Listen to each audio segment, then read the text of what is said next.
ಶ್ರೀಗುರುಭ್ಯೋ ನಮಃ. ಶ್ರೀಮದಾನಂದತೀರ್ಥ ಭಗವತ್ಪಾದಾಚಾರ್ಯ ಗುರುಭ್ಯೋ ನಮಃ.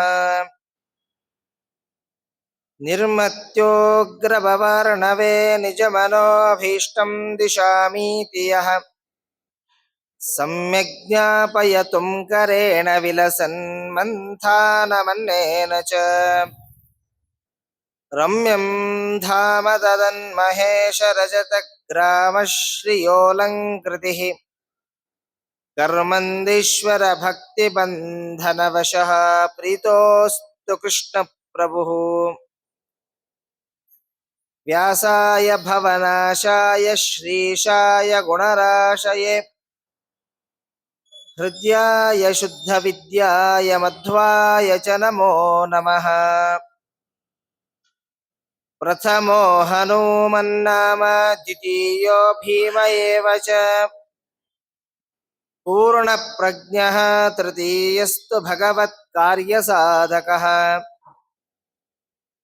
ಗುರುಮಖಿಲ ಗುಣಜ್ಞಂ ಸದ್ಗುಣೈಕಾಧಿವಾಸಂ ಶಮಧಮ ಪರಿನಿಷ್ಠಂ ಸತ್ವನಿಷ್ಠಂ ವರಿಷ್ಠಂ ಸಕಲ ಸುಜನ ಶಿಷ್ಟಂ ನಿತ್ಯ ನಿರ್ಧೂತ ಕಷ್ಟಂ ಹಯಮುಖ ಪದನಿಷ್ಠಂ ಮಾಂ ಭಜಂತು ಪ್ರಪನ್ನಾಃ.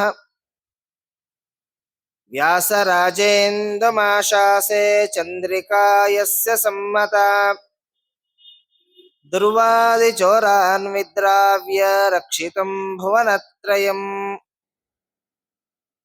ಶ್ರೀಮತೋ ರಾಘವೇಂದ್ರಸ್ಯ ನಮಾಮಿ ಪದಪಂಕಜೇ ಕಾಮಿತಾ ಅಶೇಷ ಕಲ್ಯಾಣ ಕರುಣಾ ಕಲ್ಪಪಾದಪೌ.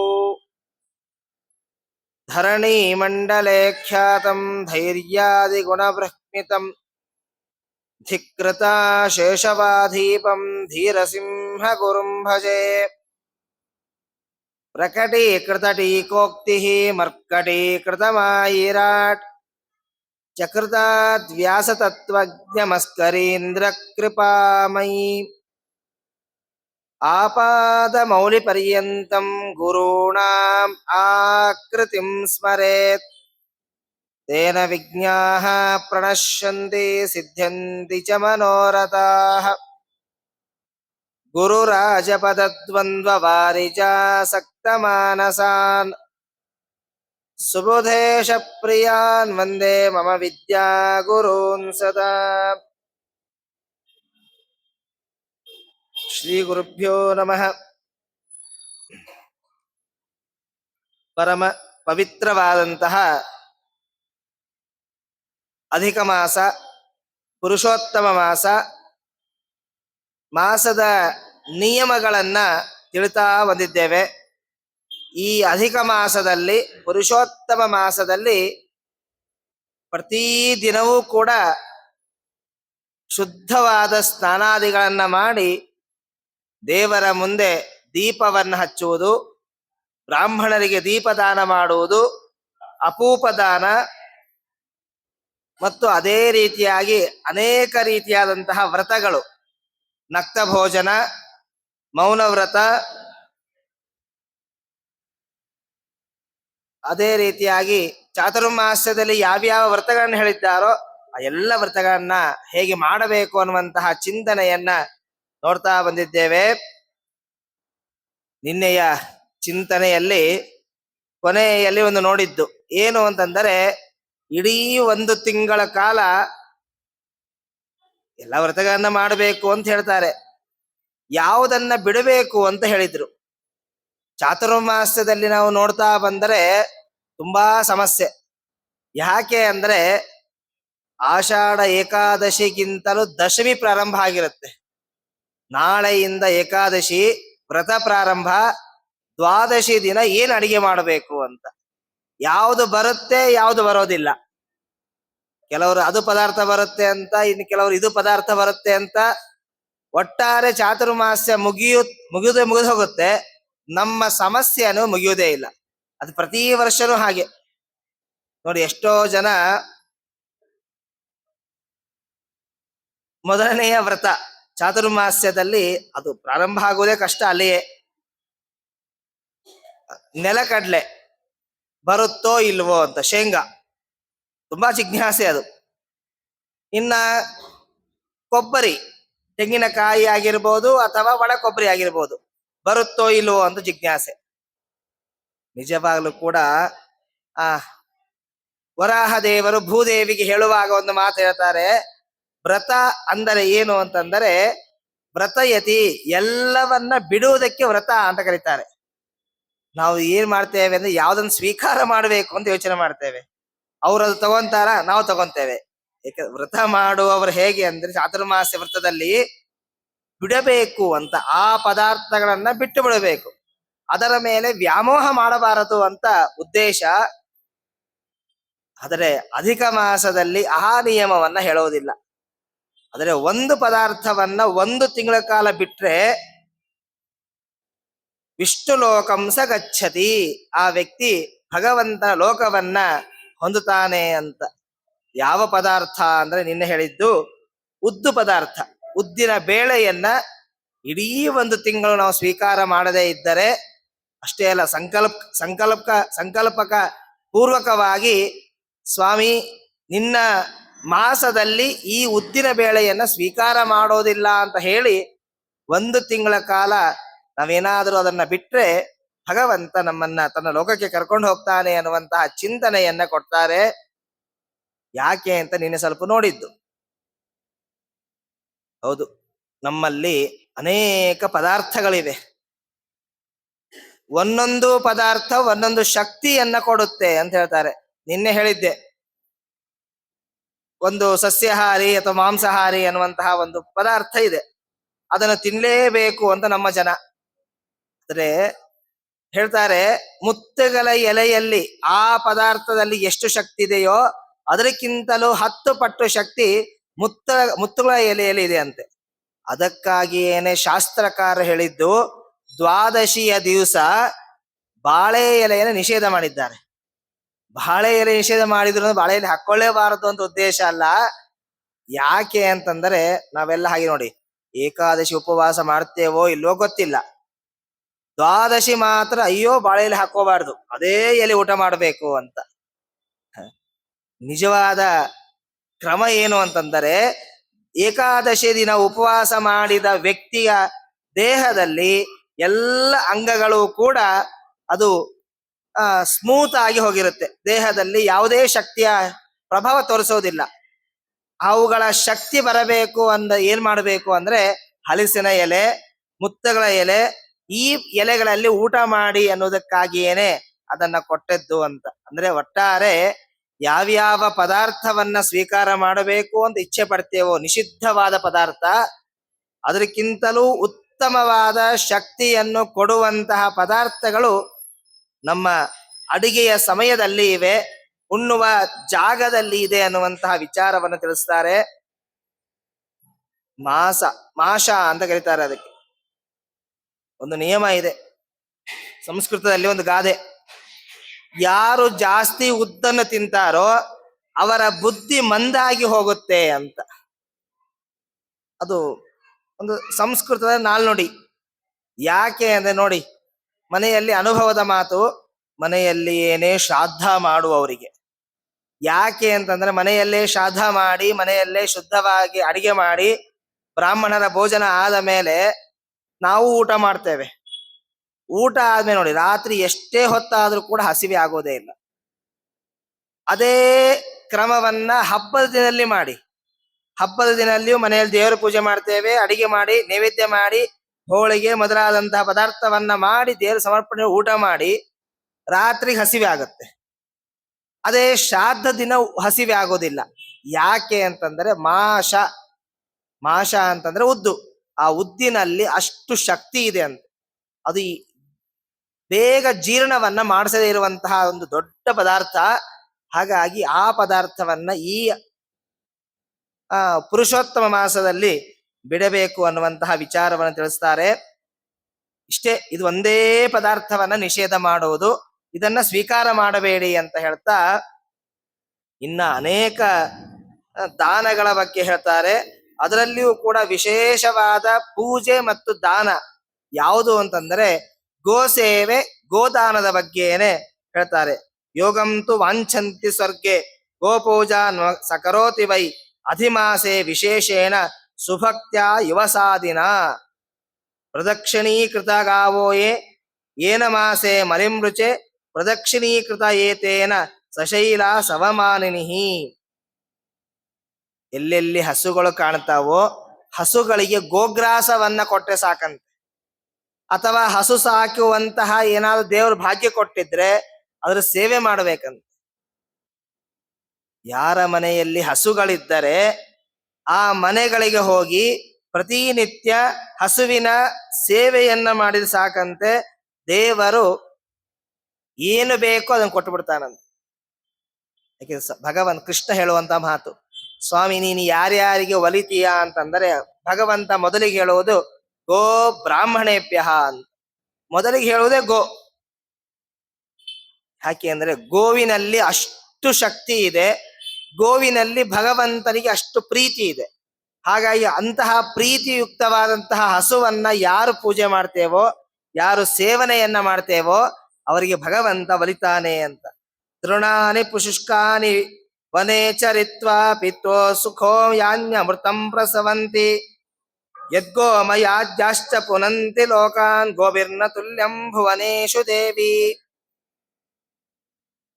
ನೋಡಿ, ಹಸುವಿನ ಬಗ್ಗೆ ದೊಡ್ಡದಾದಂತಹ ಮಾತನ್ನ ಹೇಳ್ತಾರೆ.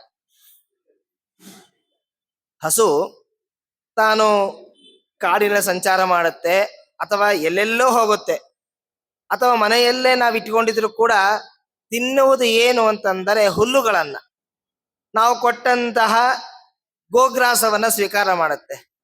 ಆದರೆ ಹಸು ಕೊಡುವಂತಹದ್ದು ಏನು ಅಂದ್ರೆ ಅಮೃತ ತುಲ್ಯವಾದಂತಹ ಹಾಲನ್ನ ಹಸು ಕೊಡುತ್ತಂತೆ. ನೋಡಿ, ಹಸು ಕೂಡ ಯೋಚನೆ ಮಾಡ್ಬೋದಾಗಿತ್ತು, ನನಗೂ ಹುಲ್ಲು ತಿನ್ನಿಸಿದ್ದೀಯಾ, ನಿನಗೂ ಹುಲ್ಲಿನ ಹಾಗೆ ಪದಾರ್ಥ ಕೊಡ್ತೇನೆ ಅಂತ ಹೇಳಿದ್ರೆ ಹಸುವನ್ನ ಯಾರೂ ಮುಡ್ತಾ ಇದ್ದಿಲ್ಲ. ಹಸುವನ್ನ ಯಾಕೆ ಇಷ್ಟು ನಾವು ಸೇವೆ ಮಾಡ್ತೇವೆ ಅಂತಂದ್ರೆ ತಿನ್ನುವುದು ಹುಲ್ಲು, ಕೊಡುವುದು ಅಮೃತ ತುಲ್ಯವಾದಂತಹ ಹಾಲು. ಹಾಗಾಗಿ ಅಂತಹ ಹಸುವನ್ನ ಯಾರು ಪ್ರತಿನಿತ್ಯ ಸೇವನೆ ಮಾಡಬೇಕು. ವಿಧಿವತ್ತು ಯದಾ ದತ್ತ ಪಾತ್ರೇಧೇನು ಸದಕ್ಷಿಣ ತದಾ ಧಾರಯತೆ ಜಂತುನ್ ಕುಲಾಲಾಂ ಅಯುತಾಯುತೈಹಿ. ಯಾರು ಪ್ರತಿನಿತ್ಯ ಸೇವನೆ ಮಾಡ್ತೇವೋ, ಅಥವಾ ಈ ತಿಂಗಳಲ್ಲಾದರೂ ಕೂಡ ಅಧಿಕ ಮಾಸದಲ್ಲಿ, ಪುರುಷೋತ್ತಮ ಮಾಸದಲ್ಲಿ ಹಸುವಿನ ಸೇವೆ, ಗೋಗ್ರಾಸ ಅಥವಾ ಗೋದಾನ ಇವುಗಳನ್ನ ಯಾರು ಮಾಡ್ತಾರೋ ಒಳ್ಳೆಯ ಪುಣ್ಯ ಬರುತ್ತೆ ತಿಳಿಸ್ತಾ, ಇನ್ನ ವಿಧಿವತ್ತು ಯದಾದತ್ತ ಒಳ್ಳೆಯ ವ್ಯಕ್ತಿಗೆ ಗೋದಾನವನ್ನ ಮಾಡಬೇಕಂತ. ನೋಡಿ, ಈ ಪುರುಷೋತ್ತಮ ಮಾಸದಲ್ಲಿ ಯಾರಾದರೂ ಗೋದಾನವನ್ನ ಮಾಡಿದರೆ ಏನಾಗುತ್ತೆ ಅಂತಂದರೆ 1000 ತನ್ನ ಕುಲಗಳೇನಿವೆ ಅಲ್ವಾ, ಹಿಂದಿನ ಕುಲಗಳು ಅವೆಲ್ಲ ಉದ್ಧಾರ ಆಗಿ ಹೋಗುತ್ತಂತೆ. ಕೇವಲ ಗೋದಾನ ಮಾಡೋದರಿಂದ, ಹಸುವಿನ ಪೂಜೆ ಮಾಡೋದರಿಂದ, ಹಸುವಿನ ಸೇವೆ ಮಾಡೋದರಿಂದ ಈ ಅಧಿಕ ಮಾಸದಲ್ಲಿ, ಪುರುಷೋತ್ತಮ ಮಾಸದಲ್ಲಿ ಯಾರು ಮಾಡ್ತಾರೋ ಅವರ ಕುಲೈಹಿ, ಎಂತಹ ಕುಲ ಅಂದ್ರೆ ಶತೈಹಿ, 1000ಕ್ಕಿಂತಲೂ 100ಕ್ಕಿಂತಲೂ ಅಧಿಕವಾದಂತಹ ಹಿಂದಿನ ಕುಲಗಳು ಅದೆಲ್ಲ ಉದ್ಧಾರವಾಗಿ ಹೋಗುತ್ತೆ ಅನ್ನುವಂತಹ ಚಿಂತನೆಯನ್ನ ಕೊಡ್ತಾರೆ. ಆದ್ರೆ ಅಷ್ಟೇ ಹೇಳ್ತಾ ಇನ್ನೊಂದು ಮಾತು ಹೇಳ್ತಾರೆ, ಅಪಾತ್ರೇತು ಸಾ ಗೌಹು ದತ್ತ ದಾತಾರಂ ನರಕಮಯೇತ್ ಕುಲೈಕ ವಿಂಶತಿಯುತಂ ಗ್ರಹೀತಾರಂ ತು ಪಾತಯೇತ್ ನಾಪಾತ್ರೆ ವಿದುಷಾದೇಯ ಆತ್ಮನ ಶುಭಮಿಚ್ಛತ ಗೀತಾಧೇನು ಹಿರಣ್ಯಂ ಚ ಪಾತ್ರೆ ದತ್ತಂ ಅನಂತಕಂ. ದೊಡ್ಡ ಮಾತನ್ನ ಹೇಳ್ತಾರೆ. ಹಸುವನ್ನ ದಾನ ಕೊಡಬೇಕು. ಹೇಗೆ ದಾನ ಕೊಡಬೇಕು ಅಂದ್ರೆ ತಗೊಳ್ಳುವಂತಹ ವ್ಯಕ್ತಿಯಲ್ಲಿಯೂ ಕೂಡ ಒಳ್ಳೆ ಶಕ್ತಿ ಇರಬೇಕಂತೆ. ನೋಡಿ, ಏನೋ ಹಸು ತಗೊಂತೇವೆ, ಯಾರೋ ದಾನ ಕೊಡ್ತಾರೆ ಅಂದ ಕೂಡ ಬೇಡ ಅಂತ ಅನ್ನೋದಿಲ್ಲ. ಹಸು ದಾನ ಬೇಡ ಅಂತ ಹೇಳ್ತೇವೆ. ಅಲ್ಲಿ ಹೇಳುವಾಗ 3 ಹೇಳ್ತಾರೆ. ಯಾವ್ಯಾವುದು ಅಂತಂದ್ರೆ ಗೀತಾ, ಧೇನುಹು, ಹಿರಣ್ಯಂಚ. ಗೀತಾ, ಭಗವದ್ಗೀತೆಯನ್ನ ಕೊಡಬೇಕಂತೆ.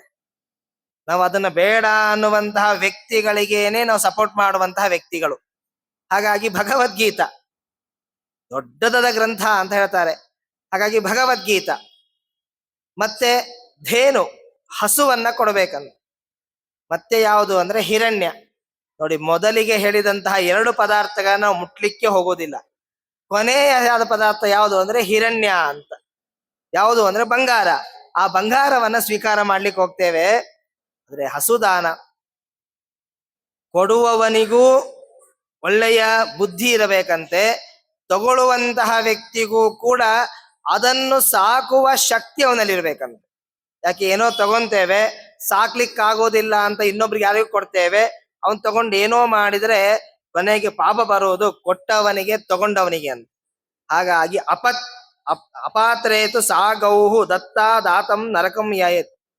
ಕೊಟ್ಟವನು ತಗೊಂಡವನು ಇಬ್ಬರೂ ಕೂಡ ನರಕಕ್ಕೆ ಹೋಗ್ತಾರಂತೆ. ಅದಕ್ಕೆ ನಮ್ಮ ಗುರುಗಳು ಯಾವಾಗಲೂ ಹೇಳ್ತಾ ಇದ್ರು, ಈ ಗೋದಾನ ಅನ್ನೋ ತುಂಬಾ ಕಷ್ಟವಾದದ್ದು. ಯಾಕೆ ಗೋದಾನ ಕಷ್ಟ ಅಂತಂದ್ರೆ, ನಾವೆಲ್ಲ ಗೋದಾನ ಅಂತಷ್ಟೇ ಖುಷಿ ಪಡ್ತೇವೆ. ಯಾಕೆ? ಎಲ್ಲೋ ಮಠದಲ್ಲಿ ಇರುತ್ತೆ, ಗೋಶಾಲೆಯಲ್ಲಿ ಗೋ ಇರುತ್ತೆ, ಹೋಗ್ತೇವೆ, ಒಂದು ದಾನ ಅಂತ ಸಂಕಲ್ಪ ಮಾಡ್ತೇವೆ, ಬರ್ತೇವೆ. ಆದ್ರೆ ಶಾಸ್ತ್ರಕಾರರು ಗೋದಾನದ ಬಗ್ಗೆ ಹೇಳ್ತಾರೆ. ಕಲಿಯುಗದಲ್ಲಿ ಕಷ್ಟ, ಆದ್ರೆ ಅನುಸಂಧಾನ ಮಾಡಿದರೆ ದೊಡ್ಡ ಪುಣ್ಯ ಬರುತ್ತೆ ಅಂತ. ಹೇಗಿರಬೇಕು ಅಂತ ಒಂದು ಕಲ್ಪನೆಯನ್ನ ಕೊಡ್ತಾರೆ. ಗೋದಾನ ಕೊಡುವಾಗ ಹಸುಗಳು ಹೇಗಿರಬೇಕು ಅಂತ.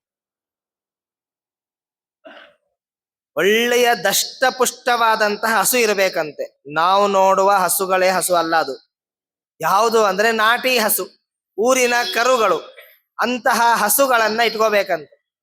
ಆ ಹಸುವಿಗೆ ಆ ಹಸು ಕರು ಹಾಕಿ 10 ಅಥವಾ 15 ದಿನಗಳಾಗಿರ್ಬೇಕಂತ. ಚಿಕ್ಕದಾದ ಕರು, ಒಂದು ಹಸು, ದಷ್ಟಪುಷ್ಟವಾದಂತಹ ಹಸು ಆಗಿರ್ಬೇಕಂತೆ. ಇದೇನೋ ಸಿಗಬಹುದ, ಎಲ್ಲಿ ಬೇಕಾ ಹುಡುಕಿ ಸಿಗುತ್ತೆ ನಮಗೆ. ಇದಾದ ಮೇಲೆ ಹೇಳ್ತಾರೆ, ಅಂತಹ ಹಸುವನ್ನ ತರಬೇಕು, ಅವುಗಳಿಗೆ ಸ್ನಾನಾದಿಗಳನ್ನ ಶುದ್ಧಿ ಮಾಡಿಟ್ಕೋಬೇಕಂತೆ. ಆ ಹಸುವಿನ ಕೊಂಬುಗಳಿಗೆ ಕೊನೆಯ ಭಾಗಕ್ಕೆ ಬಂಗಾರದ ತಗಡನ್ನ ಹಾಕಬೇಕಂತ, ಇಲ್ಲವಾ ಬೆಳ್ಳಿಯ ತಗಡನ್ನ ಆದರೂ ಹಾಕಿ ಅಂತ.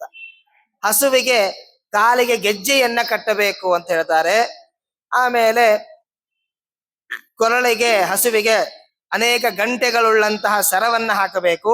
ಅದೇ ರೀತಿಯಾಗಿ ಕರುವಿಗೂ ಕೂಡ ಶುದ್ಧ ಸ್ನಾನಾದಿಗಳನ್ನ ಮಾಡಿಸಿ ಒಂದೇ ಗಂಟೆ ಇರುವಂತಹ ಹಗ್ಗವನ್ನ ಕಟ್ಟಬೇಕಂತೆ. ಮತ್ತೆ ರೇಷ್ಮೆ ಬಟ್ಟೆ, ಸೀರೆ, ದೋತ್ರ ಅವೆಲ್ಲವನ್ನ ಹೇಳ್ತಾರೆ. ಇಷ್ಟೆಲ್ಲ ಆದ ಮೇಲೆ ಇಷ್ಟೂ ಮಾಡ್ಲಿಕ್ಕೆ ದೇವರು ಕೊಟ್ಟಿದ್ರೆ ಮಾಡೇ ಮಾಡ್ತೇವೆ. ಇದರ ಮೇಲೆ ಒಂದಿಷ್ಟಿದೆ. ಏನು ಅಂತಂದರೆ, ನಾವು ಯಾವ ವ್ಯಕ್ತಿಗೆ ಹಸು ಕೊಡ್ತೇವೋ ಆ ವ್ಯಕ್ತಿಯು ಮಡಿಲೇ ಇರಬೇಕಂತೆ, ತಗೊಳ್ಳುವಂತಹ ವ್ಯಕ್ತಿಯು ಮಡಿಲೇ ಇರಬೇಕು. ಅದನ್ನೂ ಮಾಡಬಹುದು. ಏನು ಅಂತಂದರೆ, ಕೊಡುವ ವ್ಯಕ್ತಿ ಏನು ಹಸು ನೋಡ್ಕೊಳ್ಳೋದಿಲ್ಲ. ಏನಾಗತ್ತೆ ಅಂದ್ರೆ, ಹಸು ನೋಡ್ಕೊಳ್ಳುವಂತಕ್ಕಾಗಿ ಒಬ್ಬ ಗೋಪಾಲಕ ಇರ್ತಾನೆ. ಆ ಗೋಪಾಲಕನನ್ನು ಕೊಟ್ಟು ಕೃಷ್ಣಾರ್ಪಣ ಅಂತ ಹೇಳ್ಬೇಕಂತೆ. ಯಾರಿಗೆ ಅಂದ್ರೆ, ನಾವು ಯಾರಿಗೆ ದಾನ ಕೊಡ್ತೇವೋ ಆ ವ್ಯಕ್ತಿಗೆ, ಆ ಗೋಪಾಲಕನಿಗೆ, ಯಾವ ಹಸು ಕಾಯ್ತಾನಲ್ವಾ ಅವನಿಗೆ ಕನಿಷ್ಠ ಪಕ್ಷ 6 ತಿಂಗಳ ಕಾಲ ಅವನಿಗೆ ಏನು ಬೇಕೋ ಅಷ್ಟು ಪದಾರ್ಥವನ್ನ ಕೊಟ್ಟು ಈ ವ್ಯಕ್ತಿ ಕೈಲಿ ಕೊಡ್ಬೇಕಂತ.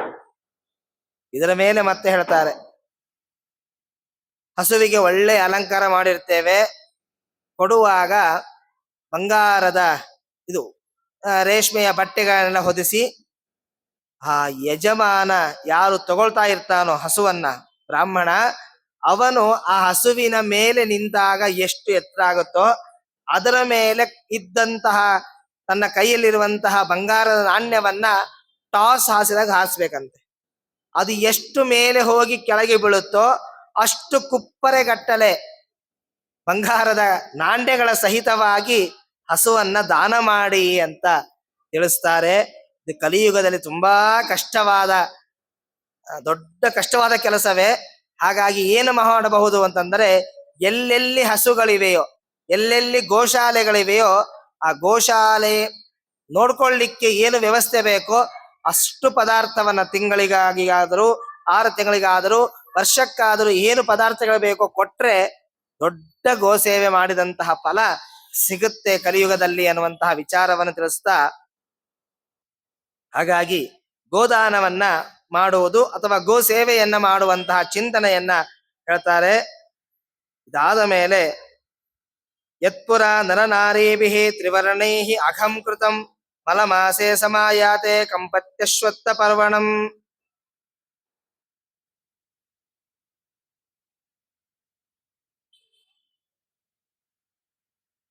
ಈ ನಿನ್ನೆಯ ಚಿಂತನೆಯಲ್ಲಿ ಹೇಳ್ತಾ ಬಂದೆ, ಪುರುಷೋತ್ತಮ ಮಾಸದಲ್ಲಿ ಮೌನ ವ್ರತಕ್ಕೆ ತುಂಬಾ ಪ್ರಾಶಸ್ತ್ಯನ್ನ ಕೊಟ್ಟಿದ್ದಾರೆ ಅಂತ. ಮೌನ ವ್ರತ ಅಂದ್ರೆ 1 ತಿಂಗಳ ಕಾಲ ಮಾತೇ ಆಡಬಾರದು ಅಂತ. ನಮ್ಗೆ ತುಂಬಾ ಕಷ್ಟ ಇರುವುದೇ ಅಲ್ಲಿ. ಯಾಕೆ? ಹೆಂಡತಿ ಒಟ್ಟಿಗೆ ಮಾತಾಡದೇನೆ ನಾವು ಆರಾಮಿರ್ತೇವೆ, ಅಥವಾ ಹೆಂಡತಿ ಗಂಡನೊಟ್ಟಿಗೂ ಮಾತಾಡದೇನೆ ಆರಾಮಿರಬಹುದು. ಆದರೆ ಮೊಬೈಲ್ ಅನ್ನ ಬಿಟ್ಟು ಇರ್ಲಿಕ್ಕೆ ಆಗೋದೇ ಇಲ್ಲ ಅಲ್ವಾ? ಅದನ್ನೂ ಬಿಟ್ಟು ಇರಬೇಕು ಅಂತ 1 ತಿಂಗಳ ಕಾಲ ಏನೂ ಮಾಡದೇನೆ, ಅದನ್ನ ಕಾಷ್ಟ ಮೌನ ವ್ರತ ಅಂತ ಒಂದು ನಿಯಮ ಇದೆ. ಮರಗಳು ಹೇಗಿರ್ತಾವೋ ಅದೇ ರೀತಿಯಾಗಿ ಇರಬೇಕಂತೆ. ಕನಿಷ್ಠ ಪಕ್ಷ ಏನನ್ನೂ ಸ್ವೀಕಾರ ಮಾಡದೇನೆ, ಏನನ್ನೂ ಮಾತಾಡದೇನೆ ಇರಬೇಕಂತೆ. ಅದನ್ನ ಹೇಳ್ತಾರೆ, ಸ್ನಾನೇನ ಪ್ರಾಪ್ಯತೆ ತೇಜ ಜುಹ್ವತಃ ಶ್ರಿಯಮುತ್ತಮಾನ್ ಭುಂಜಾನೋ ಲಭತೆ ಚಾಯು ಅಸ್ತಸ್ಮಾತ್ ಮೌನಂ ಸಮಾಚರೇತ್. 1 ತಿಂಗಳ ಕಾಲ ಮೌನ ವ್ರತ ಮಾಡಿದರೆ ಭಗವಂತ ಲೋಕ ಸಿಗತ್ತೆ ಅಂತ. ನಮಗಷ್ಟು ಮಾಡ್ಲಿಕ್ಕೆ ಆಗೋದಿಲ್ಲ ಆಚಾರ್ಯ ಅಂತ. ನಾವೆಲ್ಲ ಹಾಗೆ, ಯಾವುದು ಹೇಳ್ತಾರೋ ಅದು ಆಗೋದೇ ಇಲ್ಲ, ಇನ್ನೂ ಕಡಿಮೆ ಮಾಡ್ಲಿಕ್ಕೆ ನೋಡ್ತೇವೆ. ಅದಕ್ಕೆ ಶಾಸ್ತ್ರಕಾರ ಹೇಳ್ತಾರೆ, 3 ಸಮಯದಲ್ಲಾದರೂ ಕೂಡ ಮೌನವನ್ನ ಆಚಾರ ಮಾಡಿ ಅಂತ. ಯಾವಾಗ ಅಂದ್ರೆ ಸ್ನಾನ ಕಾಲೆ, ನಿನ್ನೆ ಹೇಳಿದ ಹಾಗೇನೆ ಸ್ನಾನ ಮಾಡುವಾಗ ಮೌನವನ್ನ ಆಚರಣೆ ಮಾಡ್ಬೇಕಂತ. ಆಮೇಲೆ ಏನಾದರೂ ಯಜ್ಞ ಯಾಜನವನ್ನ ಮಾಡುವಾಗ, ವೈಶ್ವದೇವ ದೇವರ ಪೂಜೆ ಮಾಡುವಾಗ ಮೌನವನ್ನ ಆಚರಣೆ ಮಾಡ್ಬೇಕಂತ. ಕುಂಜಾನಹ, ನಾವು ಊಟ ಮಾಡುವಾಗಲೂ ಕೂಡ ಮೌನವನ್ನ ಆಚರಣೆ ಮಾಡಬೇಕು ಅಂತ. ಏನು ಫಲ ಸಿಗುತ್ತೆ ಅಂತಂದ್ರೆ, ಸ್ನಾನೇನ ಪ್ರಾಪ್ಯತೆ ತೇಜ. ಸ್ನಾನ ಮಾಡುವಾಗ ಮಾತಾಡದೇನೆ ಸ್ನಾನ ಮಾಡ್ತಾ ಬಂದರೆ ಒಳ್ಳೆಯ ತೇಜಸ್ಸು ಮುಖದ ಮೇಲೆ ಬರುತ್ತಂತೆ. ಆಮೇಲೆ ಹೋಮ ಹವನ ಅಥವಾ ವೈಶ್ವದೇವ ಅಥವಾ ಅಗ್ನಿ ಕಾರ್ಯ ಮಾಡುವ ಸಮಯದಲ್ಲಿ ಮಾತಾಡದೇ ಇದ್ದರೆ ಶ್ರಿಯಮುತ್ತಮಂ, ಒಳ್ಳೆಯ ಸಂಪತ್ತು ಬರುತ್ತಂತೆ. ಮಾತಾಡದೇನೆ ಕಾರ್ಯವನ್ನ ಮಾಡಿದರೆ.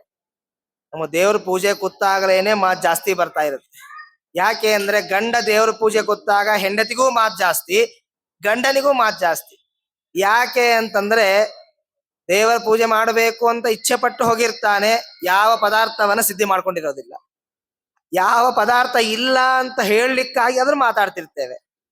ಆಗ ಅವ್ರು ಹೇಳ್ತಿರ್ತಾರೆ ಅಲ್ಲೇ ಇದೆ ಅಂತ ಅವ್ರು ಹೇಳೋದು, ಅದು ನಮ್ಮ ಕಣ್ಣಿಗೆ ಕಾಣ್ತಾ ಇರೋದಿಲ್ಲ, ತಂದು ಕೊಡು ಅಂತ ಹೇಳೋದು.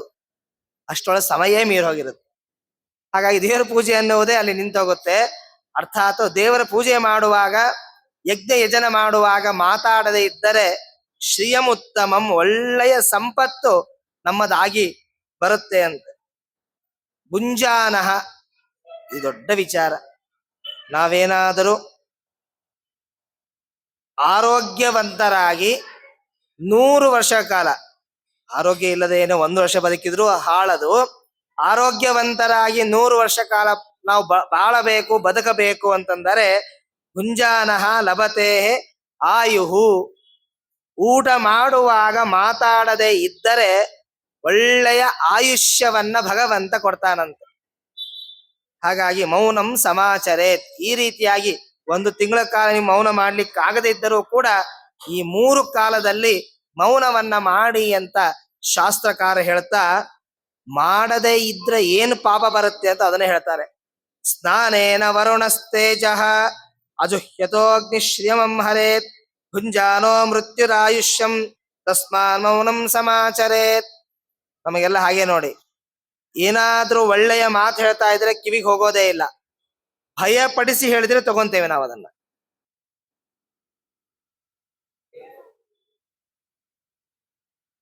60 ವರ್ಷದಿಂದಲೂ ಕೂಡ ಏನೇನೇನೇನೋ ಹೇಳ್ಕೊಂಬಂದ್ರು, ಅವಾಗ ಏನು ಕೇಳಲಿಲ್ಲ.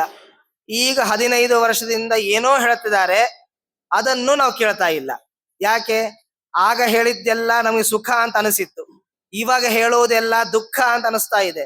ಆದ್ರೆ ಈಗ ದುಃಖ ಆದರೂ ಕೂಡ ಮುಂದೆ ಸುಖ ಸಿಗುತ್ತೆ ಅನ್ನುವಂತಹ ಒಂದು ಬುದ್ಧಿ ನಮ್ಮಿಂದ ಹೊರಗೆ ಹಾಕಿದ್ದಾರೆ. ಹಾಗಾಗಿ ನೋಡಿ ಎಷ್ಟು ಹೇಳ್ತಾ ಇದ್ದಾರೆ ಅಂದ್ರೆ, ಅದನ್ನ ಬಳಸಬೇಡಿ, ಇದನ್ನ ಮಾಡಬೇಡಿ ಅಂತ. ಯಾಕೆ? ಅದು ನಮಗಾಗಿಯೇನೆ. ಮುಂದೆ ಚೆನ್ನಾಗಿ ಇರಬೇಕು ಅಂದ್ರೆ ಈಗ ದುಃಖ ಪಡಬೇಕಂತೆ.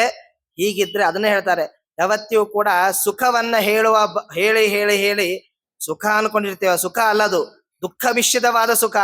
ಅದನ್ನೇ ಸುಖ ಅಂತ ತಿಳ್ಕೊಂಡವ್ರು ನಾವು ಈಗೇನಾದ್ರೂ ಮುಂದಿನ ವಿಚಾರದಲ್ಲಿ ಸುಖವನ್ನ ಹೇಳ್ತಾ ಇದ್ರೆ ನಮ್ಮ ತಲೆಯಲ್ಲಿ ಹೋಗ್ತಾ ಇಲ್ಲ. ಅದಕ್ಕೆ ಹೇಳ್ತಾರೆ ಸ್ನಾನೇನ ವರುಣಸ್ತೇಜ.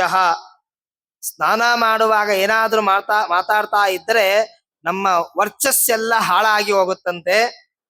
ಅದೇ ರೀತಿಯಾಗಿ ನಾವೆಷ್ಟೇ ದುಡಿದರೂ ಕೂಡ ಯಾಕೆ ಅದು ಉಳಿತಾ ಇಲ್ಲ, ಸಂಪತ್ತು ಯಾಕೆ ಉಳಿತಾ ಇಲ್ಲ ಅಂದ್ರೆ ದೇವತಾ ಪೂಜೆ ಯಜ್ಞ ಯಜನ ಮಾಡುವಾಗ ಮಾತಾಡ್ತೇವೆ, ಆದ್ರಿಂದ ಅದೆಲ್ಲವೂ ನಾಶ ಆಗಿ ಹೋಗುತ್ತೆ. ಭುಂಜಾನಃ ಮೃತ್ಯುರಾಯುಷ್ಯಂ. ಊಟ ಮಾಡುವಾಗ ಮಾತಾಡ್ತಾ ಇದ್ರೆ ಯಮದೇವ ನಮ್ಮ ಪಕ್ಕದಲ್ಲೇ ಕೂತಿರ್ತಾನಂತೆ, ಯಾವತ್ತು ಇವನನ್ನು ಕರ್ಕೊಂಡು ಹೋಗ್ಬೇಕು ಅಂತ ಕಾಯ್ತಾ ಇರ್ತಾನೆ. ಹಾಗಾಗಿ ತಸ್ಮಾತ್ ಮೌನಂ ಸಮಾಚರೇತ್. ಆದ್ದರಿಂದ ಮೌನಾಚರಣೆಯನ್ನ ಮಾಡಿ ಅಂತ ಹೇಳ್ತಾರೆ.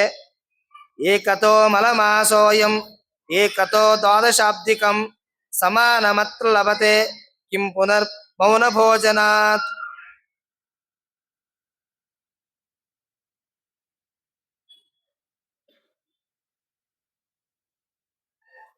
ಒಂದು ಕಡೆ ಒಬ್ಬ ಗುರುಗಳ ಹತ್ರ ಒಬ್ಬ ಶಿಷ್ಯ ಹೋಗಿ ಕೇಳ್ತಾನಂತೆ, ಸ್ವಾಮಿ ಇಷ್ಟೆಲ್ಲ ಹೇಳ್ತಾ ಬಂದಿದ್ರ ಆಚಾರ್ಯ, ಆದರೆ ಹೇಳುವಾಗ ಯಾಕಂದ್ರೆ ನಮ್ಮ ಹಿರಿಯರು ಹೇಳಿದ್ದು ಒಂದು ಸುವರ್ಣ ದಾನ, ಒಂದು ಭೂದಾನ ಕೊಟ್ರೆ ದೊಡ್ಡ ಪುಣ್ಯ ಅಂತ ಹೇಳ್ತಾರೆ. ಹಾಗಿರುವಾಗ ಒಬ್ಬ ಶಿಷ್ಯ ಹೋಗಿ ಕೇಳ್ತಾನಂತೆ, ಏಕತೋ ಪೃಥ್ವಿದಾನಂ ಏಕತೋ ಮೌನ ಭೋಜನಂ ನ ಸಮಂ ಚಾತ್ರಕದಿತಂ ಶಿವೇನ ಬ್ರಹ್ಮಣಾಮಯ. ಒಂದು ತಕ್ಕಡಿಯಲ್ಲಿ ಭೂದಾನದ ಭಾಗವನ್ನ ಇಡೋದಂತೆ, ಇನ್ನೊಂದು ತಕ್ಕಡಿಯಲ್ಲಿ ಮೌನವನ್ನ ಮಾಡಿದಂತಹ ವ್ಯಕ್ತಿಯನ್ನ ಇಡಬೇಕಂತ. ಆಗ ಕೇಳುವಂತಹ ಮಾತು, ಇದರಲ್ಲಿ ಯಾರು ಬಲಿಷ್ಠರಾದಂತಹ ವ್ಯಕ್ತಿ ಅಂತ, ಭೂದಾನ ಮಾಡಿದಂತಹ ವ್ಯಕ್ತಿ ಬಲಿಷ್ಠನಾದವನೋ ಅಥವಾ ಮೌನವನ್ನ ಆಚರಣೆ ಮಾಡಿದಂತಹ ವ್ಯಕ್ತಿ ಬಲಿಷ್ಠನಾದವನೋ ಅಂತಂದರೆ, ಇಬ್ಬರನ್ನ ತೂಗುವಾಗ ಮೇಲೆ ಬರುವುದು ಯಾವುದು ಅಂತಂದರೆ ಯಾರು ಮೌನವನ್ನ ಆಚರಣೆ ಮಾಡಿರ್ತಾರ ನೋಡಿ ಅವನನ್ನ ಮೇಲಿರ್ತಾನಂತೆ ಬ್ರಹ್ಮದೇವರು. ಶಿವೇನ ಬ್ರಹ್ಮಣ, ರುದ್ರದೇವರಿಗೆ ಶಿವನಿಗೆ ಬ್ರಹ್ಮ ಚತುರ್ಮುಖ ಹೇಳುವಂತಹ ಮಾತು, ಯಾರು ಮೌನವನ್ನ ಆಚರಣೆ ಮಾಡಿ ದೇವತಾ ಪೂಜೆ ಭೋಜನ ಮೊದಲು ಮಾಡಿರ್ತಾರೋ ಅವರನ್ನು ಭಗವಂತ ಮೊದಲಿಗೇನೆ ಕೈ ಎತ್ತಿ ಕರಿತಾನಂತ, ಆಮೇಲೆ ಭೂದಾನ ಮಾಡಿದವರು ಅಂತ. ಹೀಗಾಗಿ ಮೌನವನ್ನ ಚೆನ್ನಾಗಿ ಆಚರಣೆ ಮಾಡಬೇಕು ಅಂತ ತಿಳಿಸ್ತಾರೆ. ಮೌನದಲ್ಲಿ ಒಳ್ಳೆಯ ಶಕ್ತಿ ಇದೆ ಅಂತ ಹೇಳ್ತಾರೆ. ಮೌನದಲ್ಲಿ ಯಾಕೆ ಶಕ್ತಿ ಇದೆ ಅಂತಂದ್ರೆ ಅದು ನಾವು ಹೇಳೋದಲ್ಲ, ನಮ್ಮ ಆಚಾರ್ಯ ಮಧ್ವರೇ ಮಾಡಿ ತೋರಿಸಿದ್ದು. ಮಧ್ವ ವಿಜಯದಲ್ಲಿ ಒಂದು ಮಾತು ಬರುತ್ತೆ, ಮಧ್ವಾಚಾರ್ಯರು ಕೂಡ ಮೌನ ವ್ರತವನ್ನ ಮಾಡಿದ್ರು ಅಂತ. ಅದು ಹೇಗೆ ಮೌನ ವ್ರತ ಅಂದ್ರೆ ಎಲ್ಲೆಲ್ಲೋ ಮಾಡೋದಲ್ಲ ರೀ, ಬದರಿಯಲ್ಲಿ ಹೋಗಿ ಕಾಷ್ಠ ಮೌನ ವ್ರತವನ್ನ ಮಾಡಿದ್ರಂತ. ತುಂಬಾ ದೊಡ್ಡದಾದಂತಹ ಶಕ್ತಿ ಅದು. ಈಗ ಬದರಿಯ ಚಳಿಯನ್ನು ತಡ್ಕೊಳ್ಳಿಕ್ಕೆ ಆಗೋದಿಲ್ಲ, ಹಾಗಿರುವಾಗ ಕಾಷ್ಠ ಮೌನ ವ್ರತ. ಕಾಷ್ಠ ಮೌನ ವ್ರತ ಹೇಗಿರಬೇಕು ಅಂತಂದ್ರೆ ಮರ ಹೇಗಿರುತ್ತೋ ಹಾಗೇನೆ, ಎಲ್ಲೂ ಅಲಗಾಡಬಾರದು, ಇದ್ದ ಸ್ಥಳದಲ್ಲೇ ಇರಬೇಕು, ಏನು ಮಾತಾಡಬಾರದು, ಶಾಸ್ತ್ರದ ವಿಚಾರವನ್ನು ಹೊರತುಪಡಿಸಿ ಬೇರೆ ಯಾವ ಲೌಕಿಕವಾದ ಮಾತುಗಳನ್ನು ಆಡಬಾರದು. ಹೀಗೆ 48 ದಿನ ಕಾಲ ಮಾಡ್ಬೇಕಂತ. ಅದಕ್ಕೇನಾದ್ರೂ ಫಲ ಸಿಗುತ್ತಾ ಅಂತಂದ್ರೆ ಆಚಾರ್ಯ ಮಧ್ವರೇ ಸಾಕ್ಷಿ. ನಾವು ನೋಡಿಲ್ಲ ಆಚಾರ್ಯ ಅಂತಂದ್ರೆ ಇತ್ತೀಚಿನ ಕಾಲಗಳಲ್ಲಿ ಮಾಡಿದಂಥವ್ರು ಯಾರು ಅಂತಂದ್ರೆ ವಿದ್ಯಾಮಾನ ತೀರ್ಥ ಶ್ರೀಪಾದರು.